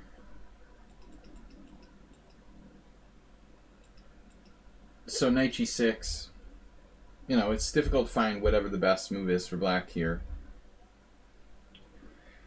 It's very possible it's like something crazy like bishop g4. I don't know. What's the best move? Oh, our beloved queen f6. But I'll still wager knight h4 was incorrect. Yeah. Black's holding after g6. Tricks only. Beautiful tricks, though. Takes here, and now bishop f7 is probably a mate again. Damn, Asterbate. You probably had that, right? This is easier mate, though. But actually, he has knight g6. In the game, he has knight g6 to delay mate or prevent it altogether. So I guess you should have played bishop f7 anyway. It should work here, right? It's mate in 4. It's mate in 4.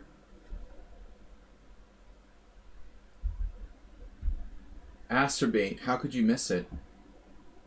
It's so stylish. I don't know, his forced mates have been going downhill lately. He's become too materialistic. Grabbing rooks, he never used to do that. A mere rook in the corner. You've lost touch with your inner artist, really, Asterbate. But king e7 was sad. This guy has to play knight g6. And, there ain't no forced mate.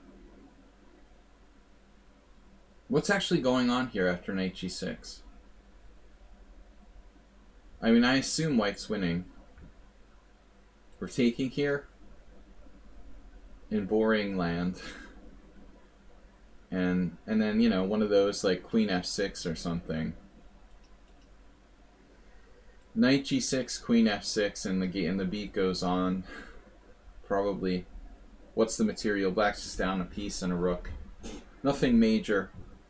Alright, Asterbate, so the final of the game was king e8, here, mate. So the final sequence, black didn't find knight g6. He played that, sadly, and then queen g4. I don't see any better mate. That's the only one. I mean, obviously you can play knight f5, but that only delays mate by a move.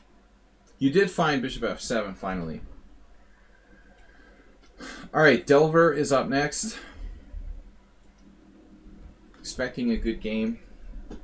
2265 against 2300. I've also got to remember to throw in the Mule Skinner game. I haven't seen Mule Skinner on the stream though. So it's Caro-Kann advanced variation with bishop f5, h4. And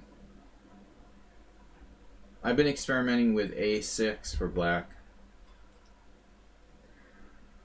h5. Oh, this is funny because we just saw a game in this line.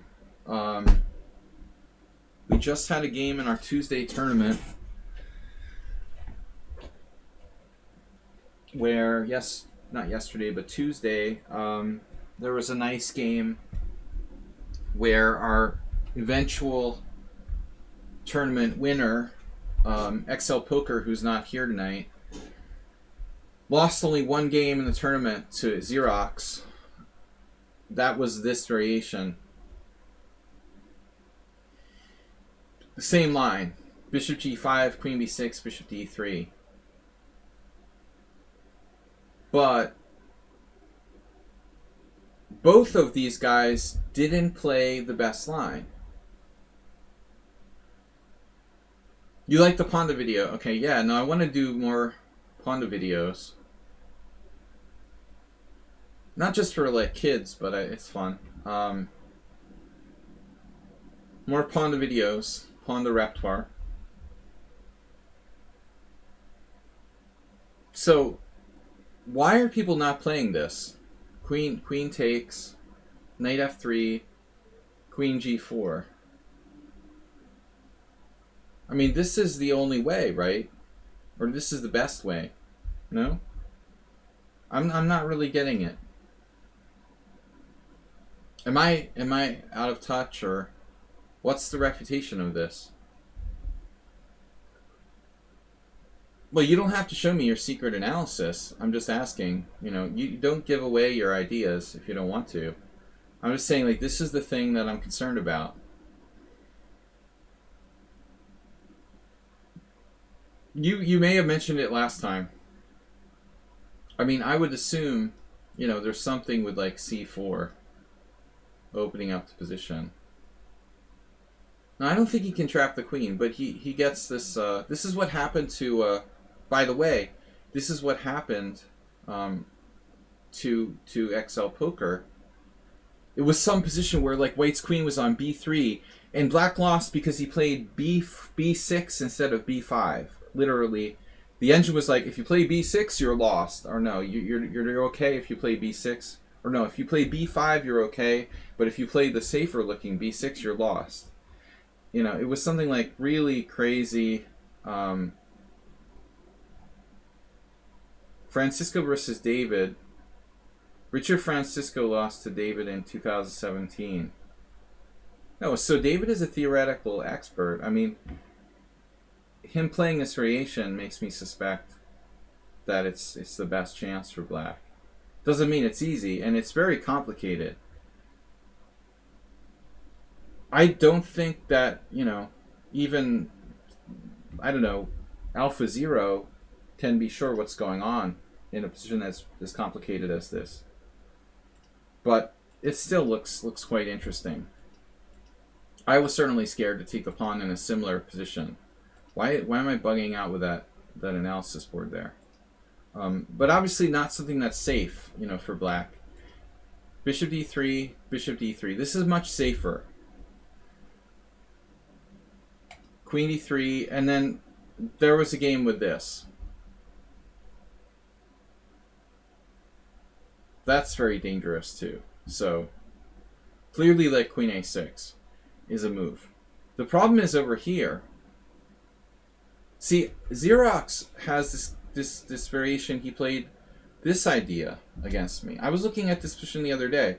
e6, knight c3, or what? Knight d2, knight e7, let's say. What do? This knight is coming to f5, man. Oh, you want to play e6 right away? You're going to do this and allow him to trade queens? Yeah, but I mean, Black's going to live, I mean, I guess it's okay. But at least he gets to trade queens. He's like, phew, thank God I'm going to, like, go home in one piece today after, like, trading queens. Yeah, I guess this is solid. But it seems crazy to play such a sharp variation and allow him to trade queens. You might as well just play the exchange variation and offer a draw. This is interesting, though. Queen h3. It's a novelty. No, it's been played. I looked at these games. Yeah, I don't know what we're going to do about that knight coming to f5, though. Because my fear is that that happens. e6, knight d2, knight e7. I mean, I would honestly even consider taking this. I'm so afraid of knight getting on f5 and not being able to get rid of it. Speaking of Schieberspieler, we're secretly analyzing your deep prep. Ironically, Schieberspieler plays similar stuff with Black. I'm not sure he plays this exact line, though. So here. This is what happened to Schieberspieler. You didn't play on Tuesday, but this is how This is exactly how XL Poker lost in this line. That's weird. Delver is secretly Xerox.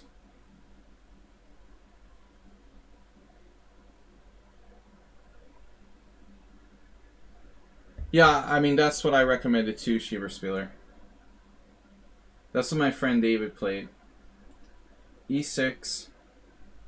Yeah, so black's already in trouble, it looks like.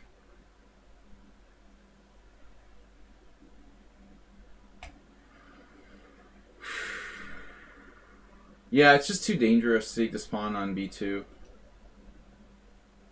Queen b3.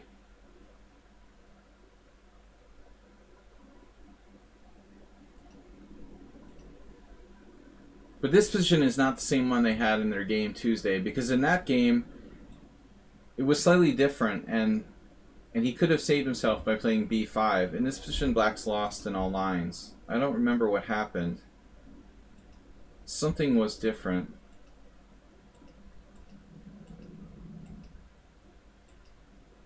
And you're just winning.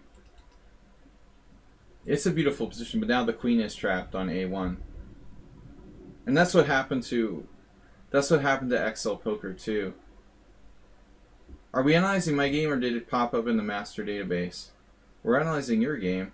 I mean, this is the game you sent me. I can't. This is right? This is the game, right? Are you kidding me? I'm on the wrong line?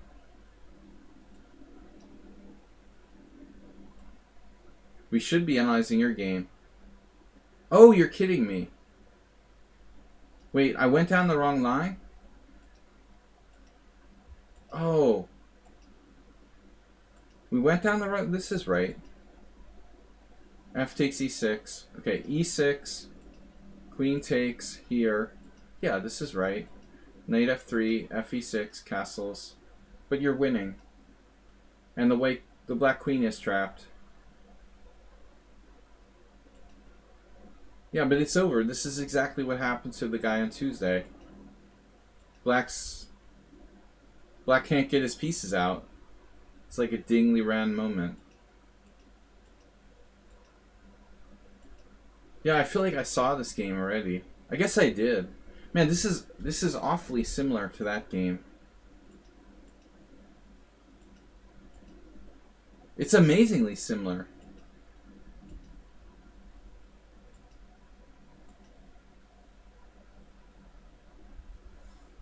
It was strikingly similar what happened in the other game on Tuesday. It almost looked like the same game. I'm like confused, you know. Yeah, very impressive. Okay, the next game is Sumaher versus Dhruv Goel. Sumaher submitted this game against one of the other subscribers. 67 people watching in the study. Why aren't those guys watching on Twitch? Are you serious? What are you talking about? I don't have 67. I have 2 in the study. Alright. What 67 are you talking about? I see 2 people watching in the study.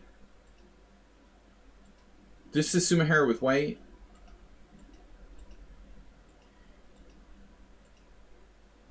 Maybe that was on the last game. Now queen c2. Okay, what's up here?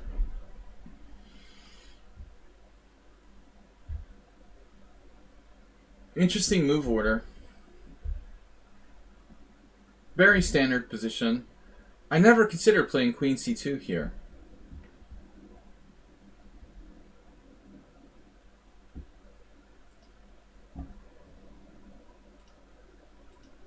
For me, it's really alien, that last game. I mean, I'm not used to looking at the white side of the advanced Caro-Kann. So when I started going through variations there, I'm like in outer space.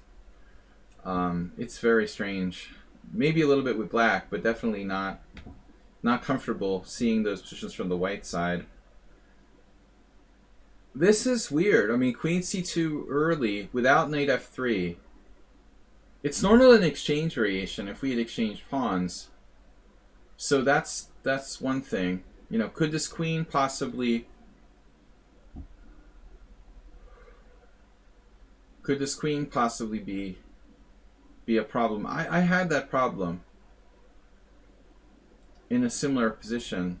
So I guess black should play like b6, bishop b7, and hope that you just do b6, bishop b7, knight d7, eventually rook c8. And when I've been white in this type of thing, I mean, it's happened to me where they eventually play rook c8, and I'm like, why is my queen on c2? You know? Black has to try to find a way to take advantage of that queen on c2. So I guess b6. You know, but the thing is, you can exchange on f6, you can exchange on d5. I'm just not sure if this queen really makes sense here. I just don't think that plays a role in this sort of Tartakover variation necessarily. It doesn't do anything, you know. Mostly you want to put pressure on d5. Grander Zuniga, who doesn't know any openings, of course he plays that because he doesn't even care about opening theory. So black plays the best move, b6, and now you played cd. Alright, if ed, I think white should make some sense. We have an exchange variation. So objectively, he should probably consider knight takes. There's a bunch of games.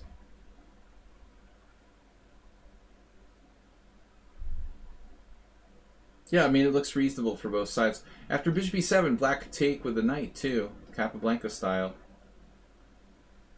Capablanca did that in a game against Aliakhine. And Kramnik's done it in similar positions. Normally you do queen takes, obviously. Take, take. Is this move really worth it, you know? It's a lot of time. I mean, white's 1, 2, 3 moves away from castling kingside. Castling queenside is very dangerous. I mean, I'm always looking for something new against the queen's gambit, but this, I'm unconvinced by queen c2. Bishop d3. Yeah, now we transpose to a form of exchange variation. I don't like black's decision. I think he should take with the knight. Definitely.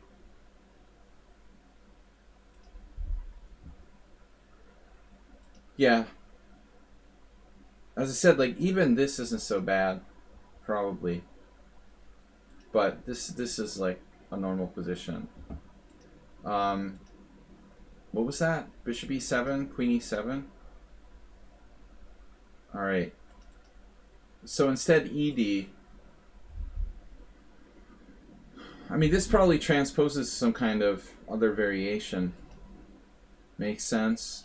So now here, you know, another idea black has is bishop e6, but I guess here, you could use to attack the bishop on e6.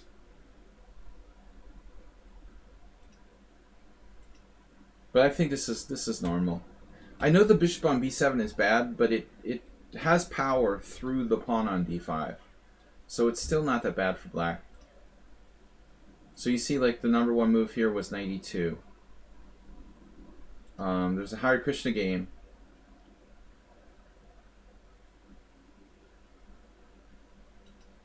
But I mean, knight f3 is more traditional, playing for control of e5. This is a new move. I mean, the queen side is the main thing. I think c5. Someone named Anatoly Karpov played this position for black, for example. Lost. But nevertheless, this is a cool move.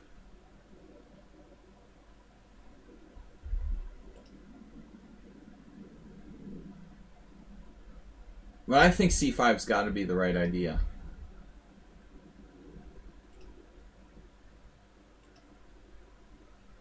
The so-called Pillsbury Knight. Pillsbury formation with 95. Yeah, this move, I hate this move. I detest rook f e1. I mean, you wanted to play like 95 and f4 and use your rook like a stonewall attack. I think I would probably prefer rook a e1 to rook f e1, honestly, but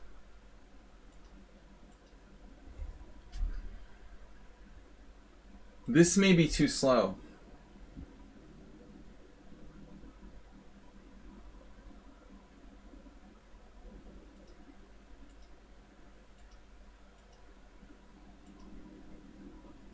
I guess this is a normal move, like here, rook a c1.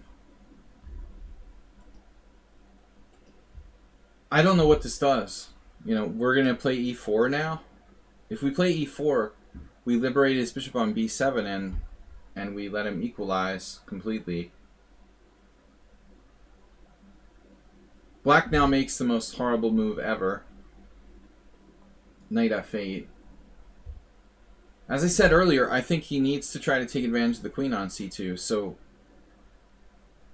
presumably c5 is the only way. But I think he should do it before knight on bd7. To give us the chance to maybe play knight c6 in some positions. But there's really no reason to put the rook on e8. That could be getting hit by like bishop b5. It doesn't really contribute that much to black's position. So here black should just play c5 right away, and then think about, like, you know, if this move, for example, black can play knight c6, like in this game here, and equalize by putting pressure on d4 before white has time to defend the d4 square. c5 is definitely best. Here, not so great. Castles. Here, this is bad. Now this is horrible. There's no mate with the knight on f8. Yeah, no mate for you, that's for sure. There's no mate for you. Guaranteed. There might be mate for the other guy, though. There's no mate for anybody after knight f8. The problem is he's giving up the e5 square. Even after the stupid move rook f e1, I mean, white should still go. White still goes Pillsbury. You know, unfortunately he doesn't have a stonewall attack rook lift, but I think white's still happy. Let's say like knight. Yeah, I mean this is a big threat too, so probably a6 is necessary, supporting c5, and then black will play something like knight e6, I guess. a6, rook d1. White is slightly better. Yeah, I mean a6, rook d1, c5. I don't know. Can black risk it? White's better. Knight f8 was a very bad move. This move just not normal. Bishop g3, queen d8, and now knight b5. Oof. And that's probably winning. Yeah, as I said, a6 is sometimes an important idea. He does have knight c7. I mean, knight e6 guarding c7. I guess. Here? It's not enough, though. I mean, you just take, and if here, you just take, and you're winning material. Yeah, doesn't look good, so he plays this and is strategically screwed. My instinct is take with the knight, but, you know, black has good control of e4. It may not be that easy. Like, take, queen here, with the idea of Capablanca, knight e4. So there's some sense in doing this, and he's got the c7. Yeah, maybe this is good. Here, get rid of the bishop. You got control of c7, so you could play queen c7 here. That's a strong move. Yeah, this is winning. Hitting this, hitting this. Okay, bishop a6. No, it's winning. It's winning because we have queen d6, like bishop a6, queen d6. If bishop e5, queen d8. If queen d6, knight d6. And our knight's not trapped. This is winning. Very nice. Very nice. Snap. Thank you for the pawn. Nice knowing you. Rook d7 and it's over. I mean, the e5 square is gone. Yeah, very good game. I just didn't like rook e1. I mean, the only thing he did that was bad. But it still wasn't that bad. I wonder about this exchange objectively. Man, it sucks to take that, but he does have a big square here. Here. Yeah. He wanted to play that e4 so bad, but I wouldn't bother. No, he should just shift to the open file. I don't like e4. You're really taking a huge risk with your pawn structure now. What the best move is? What the best move is? Rook c1. It looks like his margin for error is so great here that e4 is okay, but I wouldn't touch my pawns, you know, with the e4. You're just winning, and no reason to take any chances. This is a weakness on d5, and a strength, but more of a weakness. All right, what's up, guys? So move 11. Move 11, playing black. Move 11 playing black in an accelerated dragon. Let's flip the board. We've got black, bishop g7, bishop e3, and then the popular f3. So the problem here is tempting to play queen b6. That's like too early. That's happened with some good players, have mistakenly played this move. Knight f5, queen b2, knight a4. It's a Hungarian, of course. Queen e5, knight g7 check, king f8.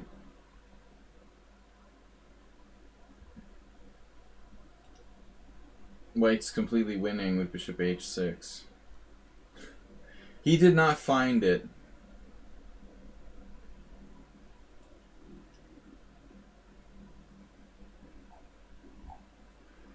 Yeah, that's the problem. You have to be like very familiar with the traps. It's tempting to go for queen b6 right away, but it's not necessary. I mean, the point is after castles, white plays bishop c4, and then you play queen b6, or you don't. Queen b6 is only a draw, and that's how I was telling this to Mr. Slowhand, who has been absent for a stream or two here. If everything's all right with him, we're missing him on the stream.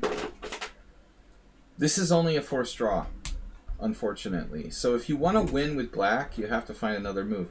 I was recommending e6, although I lost a game in blitz here against somebody, or rapid. I think it was blitz in this line. My opponent played queen d2, and check this out: queen d2, d5, e d5, knight d5. How did it go now? Knight d5. Was it this position? No, I'm thinking of a different position. It wasn't this exact position. Sorry. Different line. But anyway, that's the question. What are you going to do if you can't play queen b6 and you want to win? e6 is an interesting try. Black has yet to lose. Alright. So, going back to the game, move 11 played castles. His opponent played this. Grotesque miscarriage of justice. Bishop e2 and f3. That's like worse than the Nefedov attack. This just doesn't really make sense.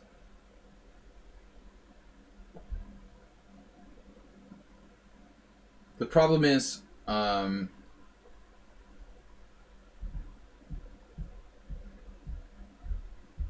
if you play d6, you keep the pieces on the board more. If you play d5, you allow a lot of exchanges, and it may be a little drawish.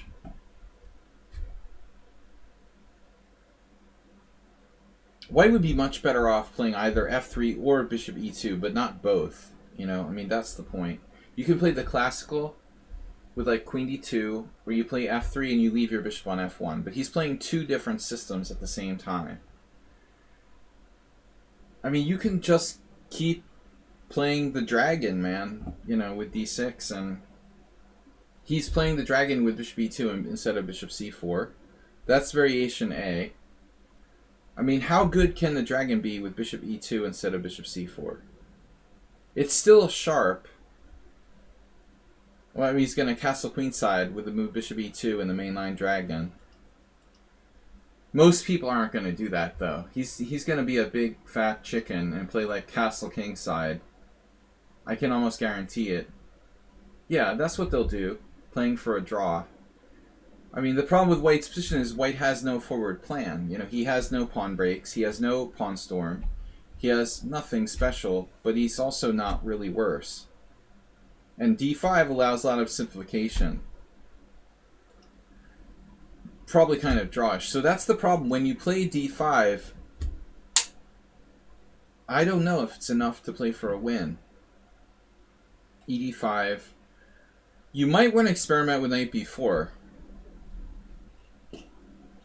I've done this in similar positions, like Aliakin Botvinnik. Sorry, guys, for comparing you to this poor soul here. But move 11, that's one mechanism you can try, at least, to not trade everything.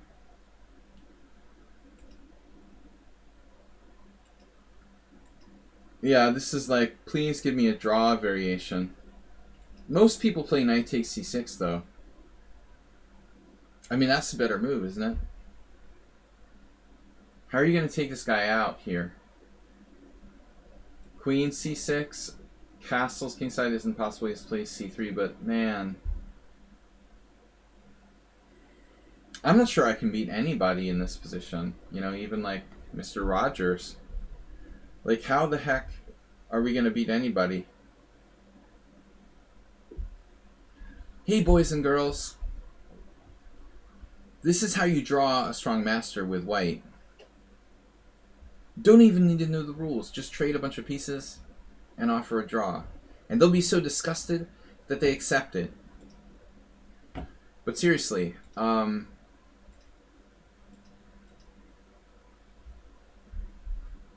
this move, you got, you know, isolated pawn. This is everything or nothing. Of course, he trades queens. Now, this is an interesting moment. Why do we play bishop e6 first versus rook d8 first? And how do we decide which one to play? If you play bishop e6 first, he could play like king f2, king e3. So for me, that's relevant. This forces him to play castles or rook, obviously rook d1. Move 11 might castle queenside here. Most people wouldn't do that. You know, most people are going to play rook d1. I mean, like, White, if he's a smart player, has to realize, like, losing this pawn may not be a lost ending, too. There's an art to, like, losing your isolated pawn in the endgame and getting a draw, you know. Objectively, Black's not necessarily winning, even if he wins that pawn. He has a 4-on-3 majority on the king side, which is probably still a draw, depending on the kind of endgame that you got. But at least here, it's like there are pawns on both sides. I don't know. You know, is this better or worse? See what the oracle says? Rook d8 is better. I mean, it seems, you know, intuitive to tie White down first. So I agree with the computer. The computer is playing castle queenside, and I'm sure that move 11 and and Alpha Zero can have a powwow about that, but I would be very reticent to put my king on c1. That's pretty nutty. Check it out, like bishop f5, bishop d3, rook takes d4, bishop takes f5, and white is better because his rook is like coming down here later and winning the pawn back. That's sick. Yeah, I mean, I would have thought rook d1. I would have thunk it. But it looks like bishop e6, we hit the pawn, a3, and then I was assuming we come over here. Yes. Rook d2. If check, we're screwed. You have to play bishop d1. That's pretty pleasant. So white's like down structurally, and he's discoordinated. That's pretty bad. So he's better off playing like king f2 and, like I said, just like losing a pawn or something. Unclear. So you played this first. And he plays this move that's horrifying. b3. Putting his pawns in the wrong color and weakening his structure. So king f2 with the idea of king e3. Now this, weakening the dark squares, putting his pawns in the wrong color. Wasting time. And amazing that the engine says castles queenside, so his king's going here. I'm too biased about this castle queenside being bad. Now move 11 finds the best move. You've got rook supporting a pawn, maybe? Damn, this guy's gonna play like a god from here on out. This is a good move. King b2. The problem is rook d8, and then what? I mean, it looks like you should go for rook d8, move the bishop and play e5, but white's got even king c3. If h5, I guess just like h4. We fixed our pawns in the wrong color. If g5, you know, he's got h4. We can't really do that.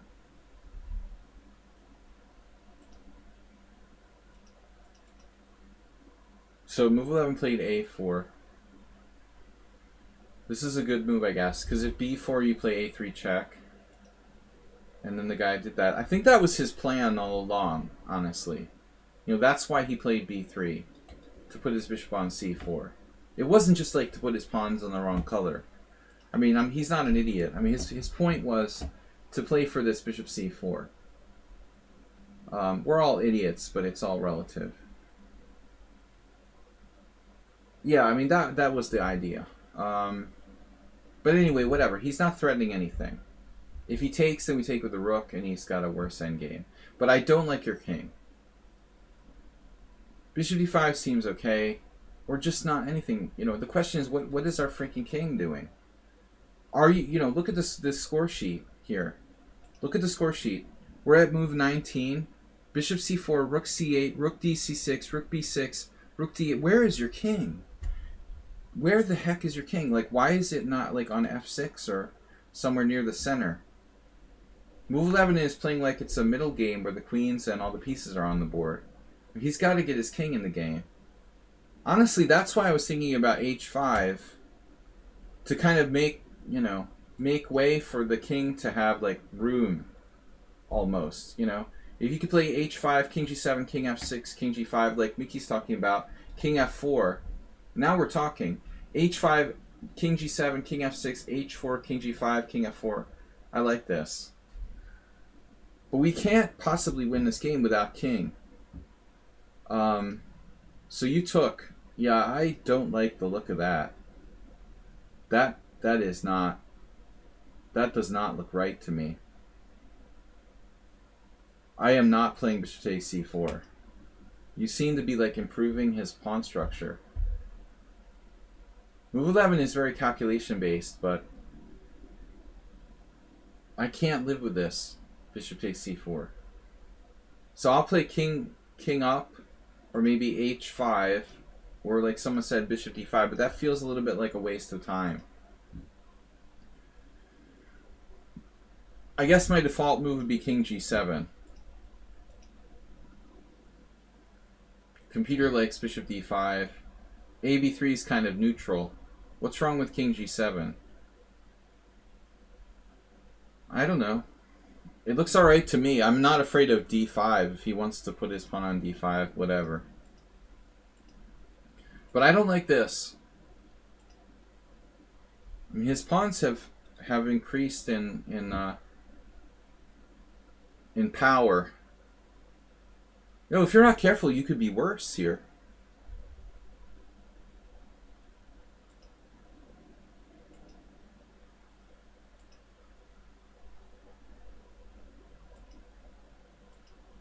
And this pawn is weak.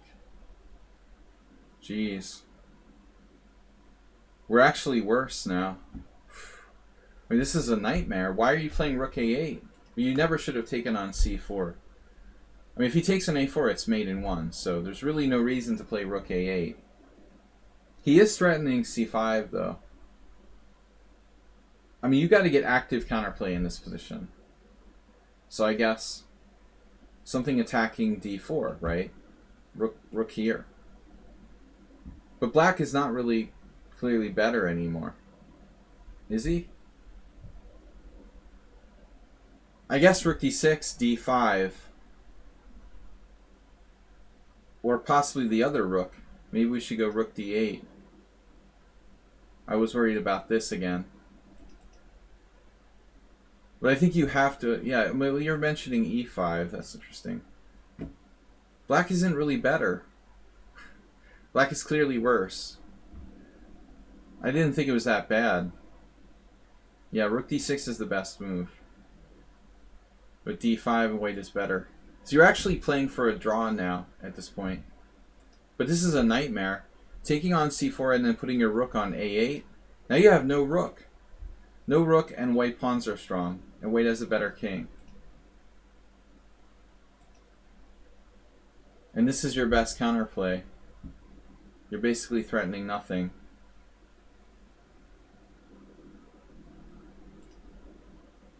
Is that a mistake? Whoa. Welcome to my passed pawn. Whoa. What a move.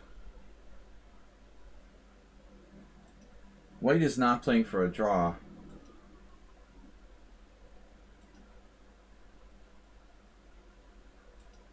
I guess e6 was off the table. That hurts. Yeah, your king. Look at your king and his king. This was terrible. It's like an endgame nightmare. I have bad dreams like this.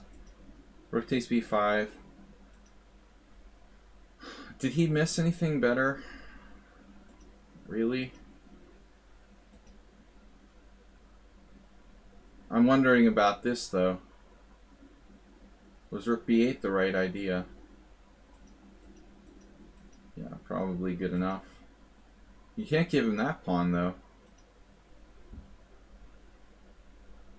So what's the point? If rook c5, now you really have e6.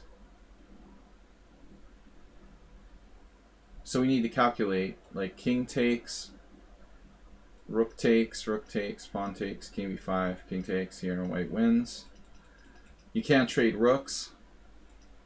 So like king takes, pawn takes, and I don't know what's happening, but I don't like it. This looks very, very scary. It's touch and go.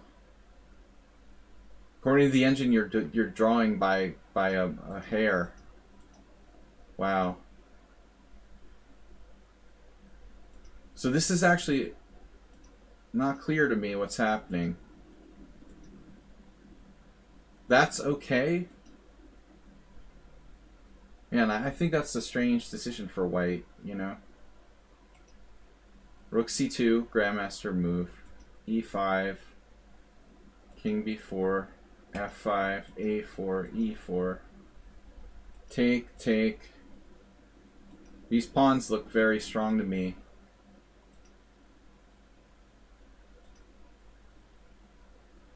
You have that in your favor that it's an a pawn. Your king is blockading and this A pawn is very, very bad. So it may be like a freak draw. His rook is tied down to the pawn and his king is never going to have a place to hide where he can, like, you know, keep the pawn and promote it. Black is hanging by a thread here.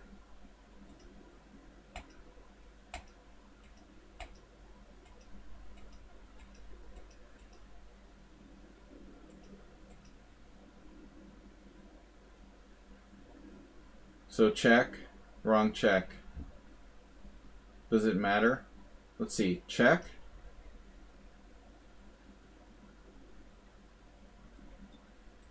Are we definitely lost here? After rook c1? We're definitely lost, right? King d5. The problem is rook down. Check. King c7, queen. Rook takes. Rook takes. And he gets behind.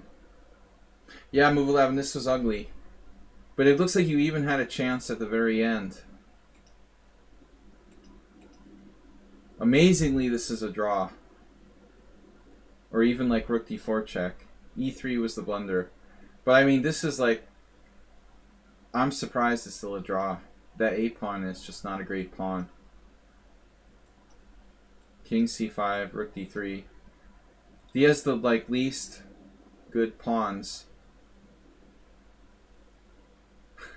You just now realize the player's name is Move 11. Yeah, that could be awkward. Alright, Move 11. Chess Falcon. Yeah, that was a very bad endgame for Move 11. I mean, his poor king like never got in the game, and then he lost from a position of strength with his king blockading passively on c8. Encore presentation. The game of yours was from last week, but I think last week I looked at it from black.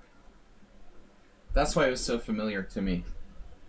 So we have a totally different perspective now. I'm telling you, man, I am not used to looking at white in the Caro-Kann advanced variation. It felt like a different game. d4, knight c6.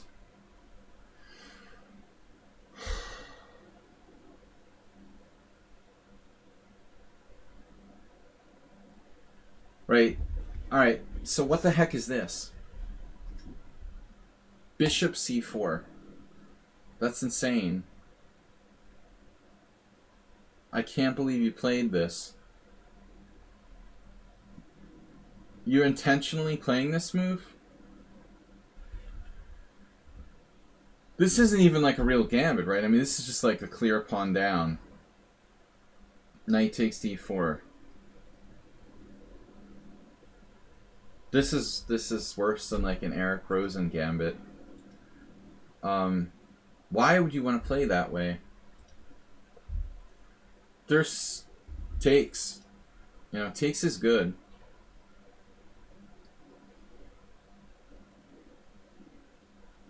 I love this line for white. I mean, after knight c5, this is theoretically the best move, but there's also knight c3, and you can play f4. So there's like 3 different ways.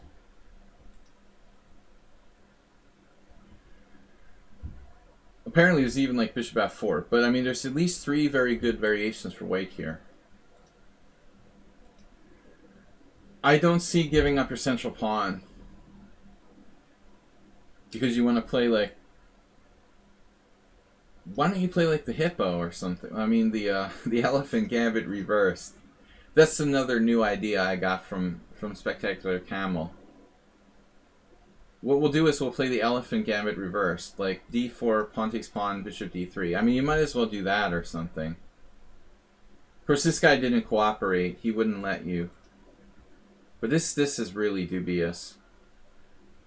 Yeah, I mean, d4, knight c6.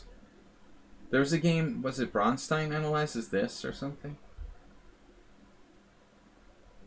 No, Bronstein analyzes something else. It was like, what was it? Knight f3, knight f3, knight f6, d4, d5. That's a weird line.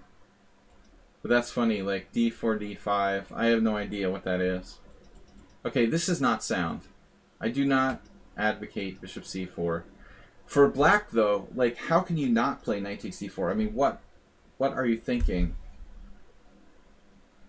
There's no question you have to play knight takes d4. This is just a transposition to something normal, you know? So this move is forced. There is no other move. Bishop e4 check is horrifying. c3, bishop a5. And so now, okay, what's the best move for white? I would assume you play gambit style. I mean, knight f3. If he takes, you go over here, and you're like, yeah, this is a good Evans, or something like the Evans. This looks very promising. But for me, it's strange to play b4. That looks kind of sus. But maybe it's a good move, though. I don't know. Possible that it's strong. It's certainly creative. Bishop b6. You know, so now you play d5, but this bishop has a good diagonal. I mean, it certainly is playable for black.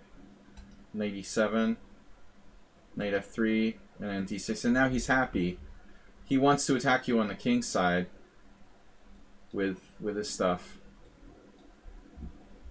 Your bishop on c4 is like useless in this position. You're gonna have to move it again. His bishop on b6 is dangerous. I don't like this. h3, weakening your king side slightly. I don't know, man. I mean, it seems like he's gonna go for f5. I don't know about this move, though. Knight f6, I guess it's not bad. Here. You know, knight g6. Here. I don't know. I think he should break, probably, with f5, objectively. It's like a reversed Dunst opening. Yeah, it's the best move. This is very fundamental stuff. You don't want to block your only break. I mean, white's pawn structure here is set up like to be chopped down, and he needs to go for this right away. But he plays knight f6, he blocks his own f pawn. You know, I mean, it doesn't make sense. Now, queen e2, h6, and you castle into it.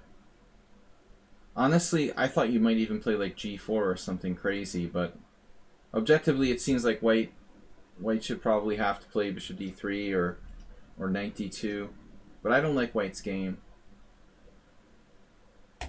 Castles into the attack. Black now castles. If I were black, I don't know. I would consider g5. This looks very strong. Like what is it called? The lion's jaw or whatever that Simon Williams recommended in the Philidor. It looks like a very strong check Benoni or Philidor for black, where he has strong attacking chances. Knight g6, knight f4. Not really the rat. I mean, that's in the modern. But for him to castle here seems dumb. You know, he's got a ready-made attack where you're committed to castling and he's not. You know, and he doesn't go for it. It's a safe move, but I mean, you're not taking advantage of an opportunity there. And now a4, a5, rook d1, f2 looks weak. Rook d1 doesn't really do anything. I mean, he should be focusing on the king side. Knight g6. This looks bad. Looks very bad to me. I don't like our pieces. And it looks like black has a strong king side attack. Knight h5 is very strong. Knight h7, knight g5. Padron and Tony, welcome back. Hope you had a good trip. Are you still in Prague? Or are you home?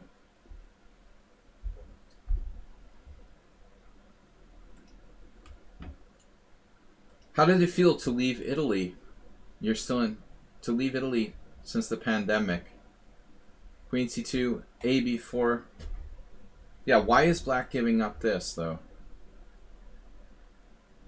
Why would black choose to play a takes b? It doesn't make any sense. Just like completely random move.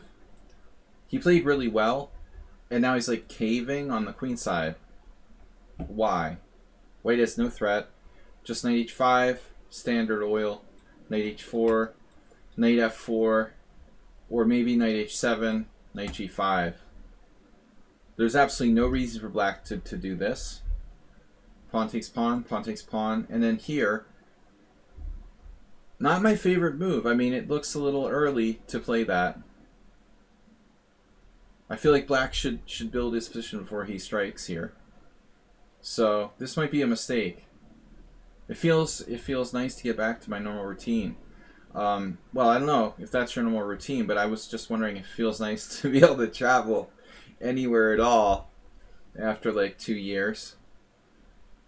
Bishop takes f4, pawn takes f4. Okay, so black caved a little bit with a5, ab. He also caved by playing knight f4 prematurely. I hated white's position, but now it's not quite as bad as it was. Black loses a little control of the center. And then here, yep, bishop a7. You know, now if something happens like knight c3, knight b5, black's really screwed up his position. See, knight c3, rook e8, bishop d3. I said the bishop was doing nothing. Now white's threatening knight b5. And then the move out of the blue. Whoa. So, alright. Black's officially messed up his position. I don't know what to recommend. Maybe bishop d7. Knight d7, heading for e5. Something. You know, knight h7, getting the queen out. But this move looks like he's like freaking out on the queen side. Don't know what he's doing. So I thought you would play like knight b5.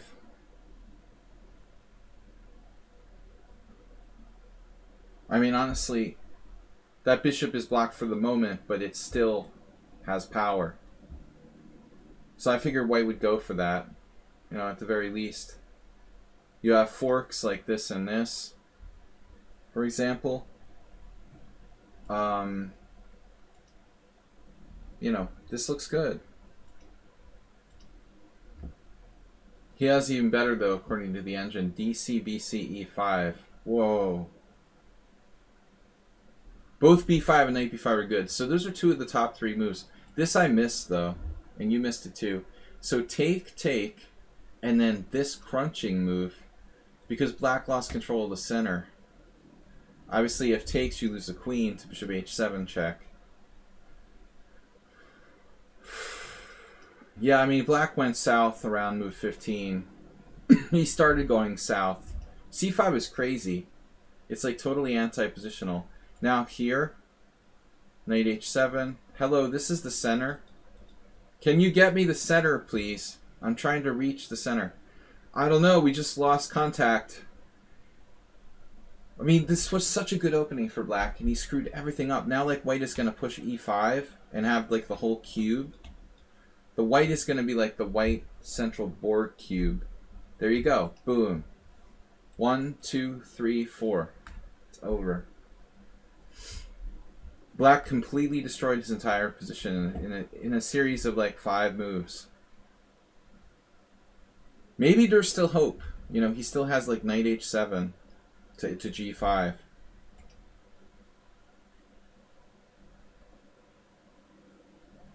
I think here, yeah, still tricky. Still tricky. I don't really like doing this.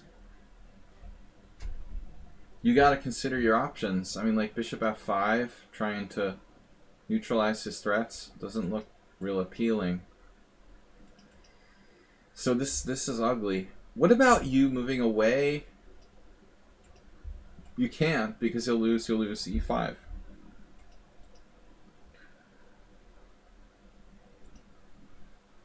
I guess you had to. Whoa. You have to be kidding me, right? The guy played h takes g. His only chance is this, the Empire Strikes Back thing with like bishop takes h3, and I mean this could still come in with c4 and f3. This is so bad. How can black play h takes g5? It's like, it's horrifying.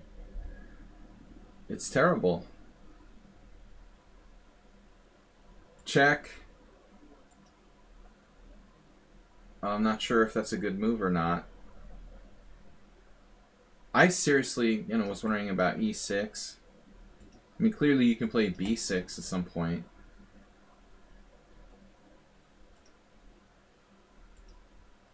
Okay, this is interesting though. I mean, you got d6, you got the fork there. You got beautiful mates. If king h7, that's a nice move, but black can play rook takes e5, right?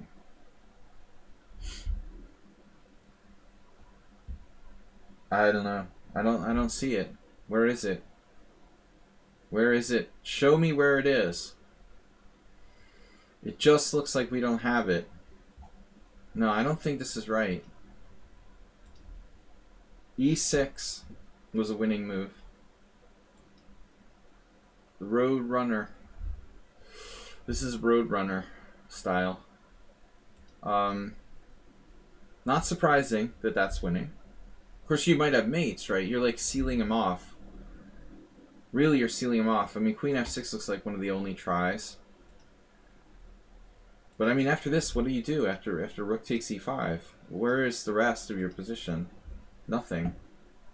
You're lucky you're not lost here. This is different, though. This also may not be good, but at least you have a killer pawn. b6, d6, killers. This is fun anyway. Although it wasn't a perfect game, it was for fun. So now we've got this. Yes, maybe even a bishop takes g6. And now, just knight takes c5. He played queen takes c5. I'm sorry, what? Yeah, that's weird. I mean, it looks like knight takes c5 is over for you. You're probably winning. But queen c5, I don't get it. Not as threatening. I guess it was a fast time control game. This looks like a good response, actually. Queen c3 and black's hanging on. King h7. And you got him with a beautiful tactic. Wow. So he's actually hanging on. Maybe black's even winning here. Yeah, he's +5. And he walked into this snap. Oops, that's a problem. And knight g5. So it was a rather surprising finish where white was actually lost, but saved it on a trick. Okay, Mule Skinner is the next game. Maybe last for today. I guess I got one more. I'm gonna go over the last ones quickly. Mule Skinner. Mule Skinner, Mule Skinner. Mule Skinner, the reason I'm doing your game last is because you sent in a study that I couldn't access. Alright. Guys, when you send in the studies, make sure I can like transfer the game to my... If you don't make me like a member of your study or whatever, I can't get the game. Okay, so this is Mule Skinner White. We're just going to leave it like this. Mule Skinner White against the FIDE Master, Nils R, ironically. It's a 5-minute game. Traveling without a vaccine for... You had no vaccine certificate? Padron Antoni? Seriously? They let you, like... Well, they'll probably let you in the Czech Republic. Interesting. But you couldn't have been flying. You must have gone by train or something. Or car. E4, E5. You have it, but a guy on the plane didn't have it. On the plane? I just took the train to Czech Republic. I've done both. Knight c6, bishop e5, a6, bishop a4, knight f6. So Mule Skinner is a good Spanish player with white, I would say. I mean, if you like came to the Hungarian border in a car, I imagine they might not even ask for your vaccination certificate. I don't know, but planes seem pretty strict. D3.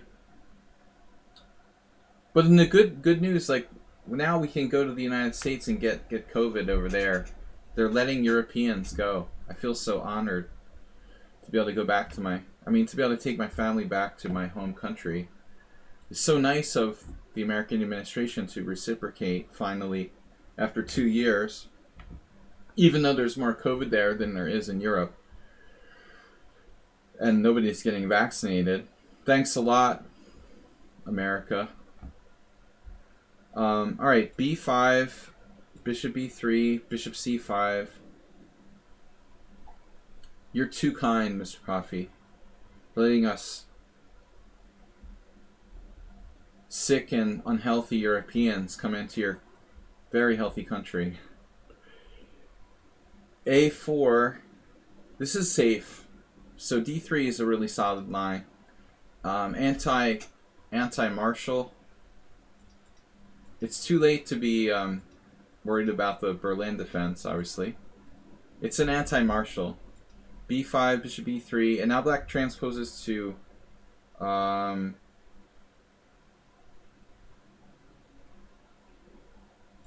bishop C5. I think my vaccine is like digital, and it's not even correct. Like they don't have me down for 2 vaccinations. It's supposed to be 2, but they only have the first one or something. A4, rook B8, A takes B5, A takes B5. So we're playing some kind of mainline Archangel system. Knight C3, D6, bishop G5. Wow. I don't really know this too well. It feels like, releasing the tension on the queen side was kind of quick there. From my perspective, here, A4 is early. It's interesting, like D3 is not a move. Oh, it is, but it's not in the list. That's weird. Isn't that strange? Look at this list here. So D3 is not in the list, but then there's like a ton of games. How does that work? Why is that?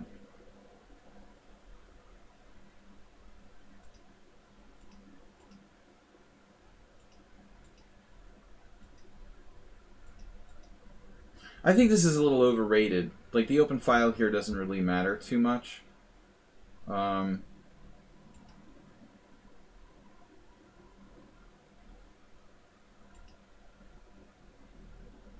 So it turns out this is the main move.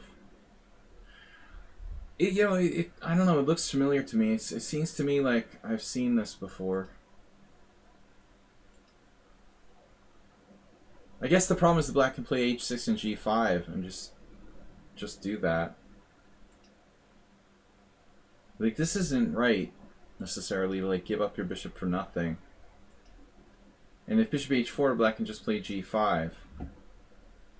It's like Paul Morphy is happy here with black. So you can't sack a piece here. I don't think so. There's just no follow-up. Okay, you're threatening knight d5, but I mean, can't black play something? Rook g8. Rook g8, h4. Is there a trap, like bishop f2 check? Anything? Bishop e6 is obviously a move, though. If nothing else, this might be okay. Knight d5. Knight d5. Bishop d5. Knight d4. And here. I just don't see exactly where a follow-through is.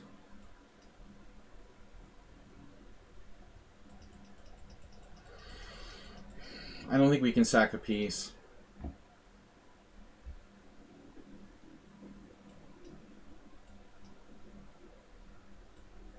No, it's kind of interesting though. This I figured was okay. But it's just not quite enough for black. So bishop g5 is not good. I like, personally, I don't really like knight c3. I don't really like ab either. I don't really like a4. Personally, I would prefer to play, like I said, transpose to a normal kind of line here with d3. Anyways, I'm not sure what white really gets out of this. So finally you go back, but this isn't good. So Ponomariev and Gleck took and scored a half point out of. Maybe this is not so stupid. Bishop here. Because we have no threat. There's a reason why these guys took here. They can play like queen takes knight d5 and offer a draw.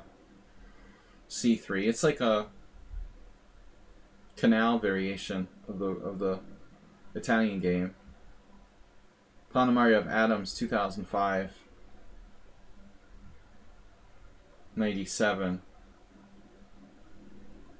This move honestly looks a little strange to me. Is that even a good move? Not really. I don't know how like Gleck lost with white here. What about 97? d4.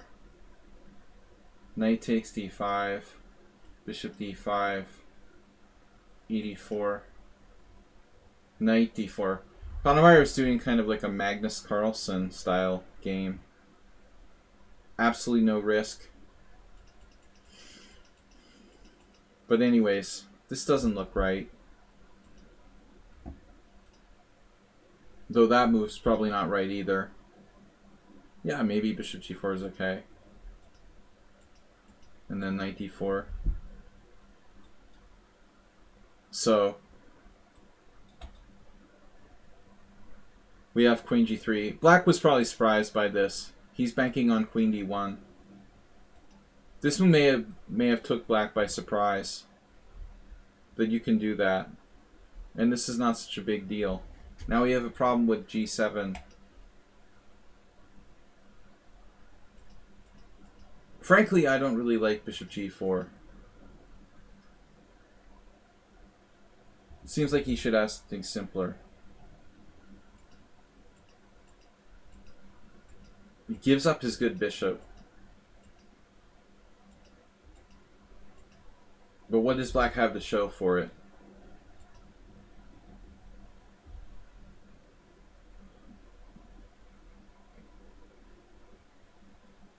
It's not clear. This is maybe not such a big deal. White has an open file. He has the knight coming to d5. His bishop's pretty good. And white's okay here. In the endgame,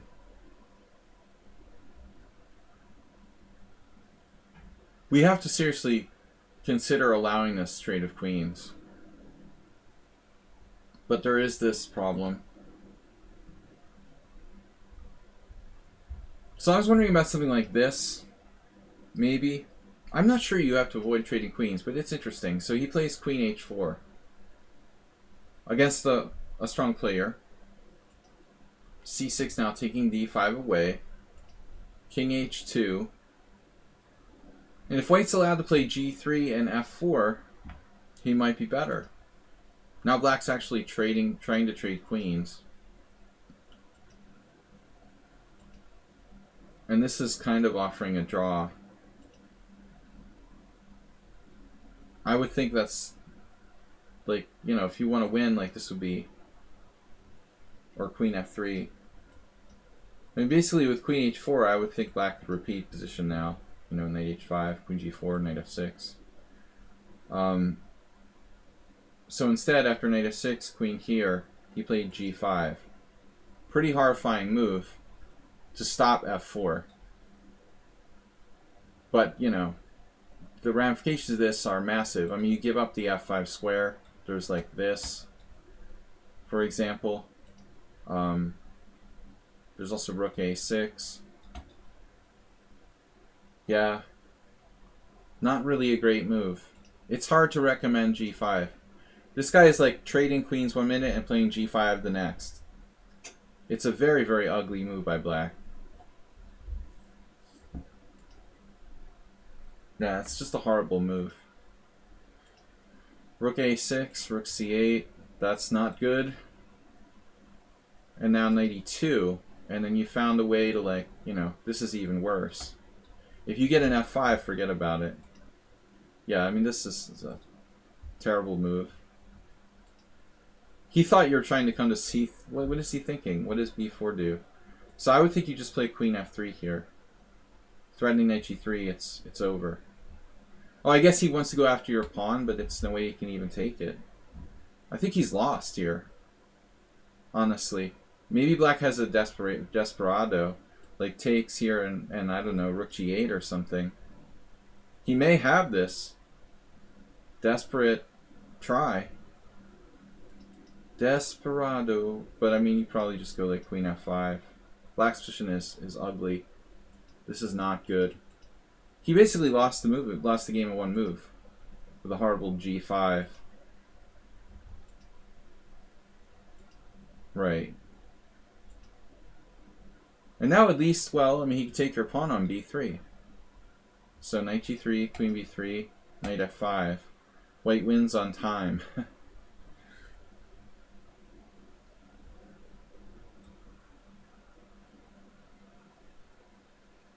Got 13 seconds to 12 here and lost on time. But it looks horrible. I mean, this knight in f5 is extremely strong. He made one terrible move. You know, g5 is an atrocity. He's not really better, though. You know, he was better, but he played bishop g4 and gave up his good bishop. I don't like it. And then, like, for entertainment, let's see. Dr. Trip Chance, I gotta go, guys. Dr. Trip Chance, just for a second, I'm gonna show this quickly. Bullet game. Perfect game. You played a perfect game in Bullet. 0-0-0 with 27 cent upon loss. You played a perfect game in Bullet.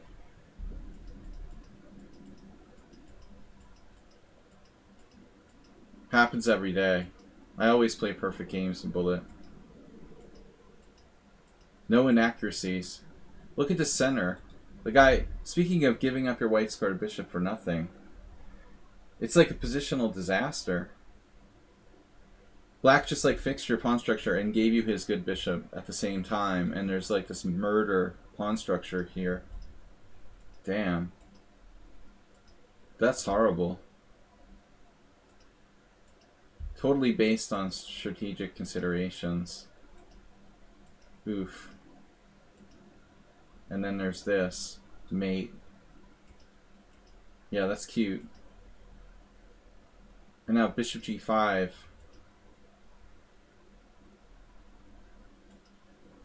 That's kind of fancy. And now another sack. And then playing for mate. That's interesting. Play a lot of 0-0-0 games in Bullet. So this other guy, Robotic, just sent in a game late. I'm just going to go over it really quickly. I can't really guarantee to get to the games if people submit them at the last minute. But just since he's a new subscriber, I'll cover it quickly. Oh no, you can't submit games in the London system. Didn't anybody tell you? London system is illegal on my stream. Nobody's allowed to play the London system. Bishop f4. Alright, c5, c3. Objectively, you should play e3 here. c3 is passive.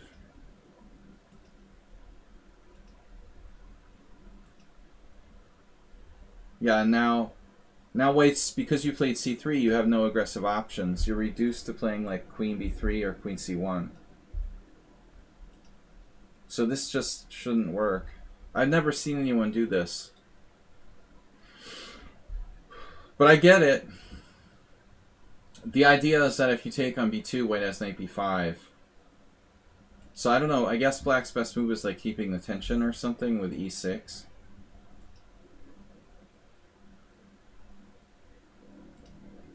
No, then knight b5. It's not so simple. Yeah, it's weird. I've never seen this. Threatening knight b5. Okay, so a6 is playable. Yeah, I mean, knight a3 is very rare.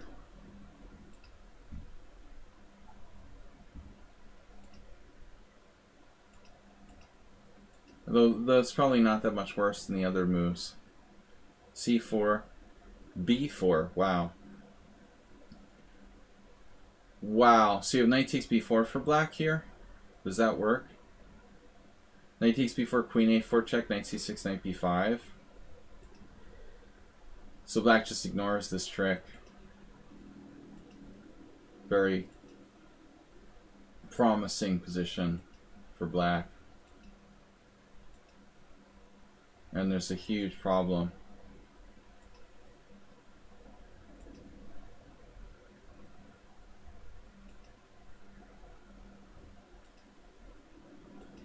He sacks a piece, and this is apparently sound.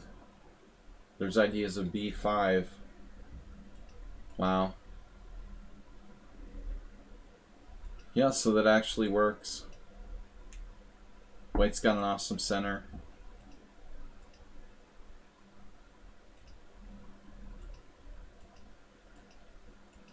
And then b6 at some point. b6 is winning.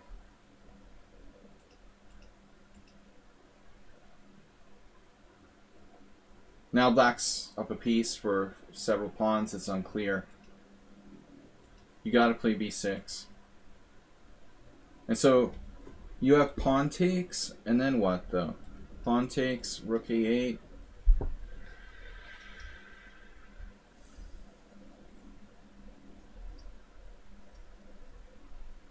So you've got some kind of sneaky move, for example, like what? Queen a5, b6. That's what I'm not sure about. Queen a5, b6. Rook a8, queen a5, b6. Surprisingly, white is winning here. Alright guys, I'm just going to go through this quickly because I gotta... Was bishop e8? I don't know. It was a surprising move, but I guess it's okay. Computer didn't seem to mind it.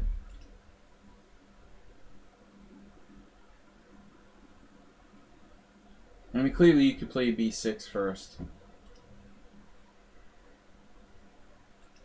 It does seem to be the best move, according to the engine. I'm pretty tired, guys, so I'm just gonna go through this quickly.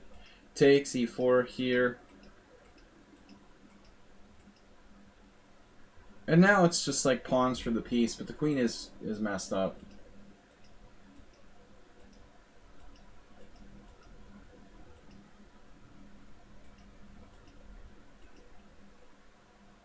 Very complicated game. Maybe white's better. Yeah, this is just too complex to really go through quickly.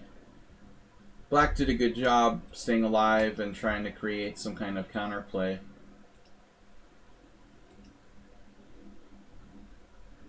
But objectively, these pawns are really strong too, so probably he's still winning. And then it just fell apart. You're too overextended.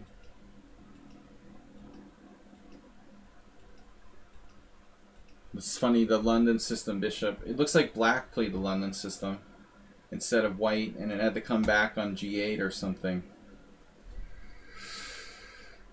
Black went on to draw the game after white was on the verge of winning the whole game, and black was then winning. It's a draw now. Alright guys, I was a little tired for this last game, so we gotta go. I'll be back tomorrow morning. Thanks everyone for your support. We will be streaming tomorrow morning at 11 a.m. with Blitz challenges open to everybody. Thanks for watching. Thanks Mr. Coffee for joining us. I'm gonna go get some sleep. Bye bye from the Panda. Bye bye.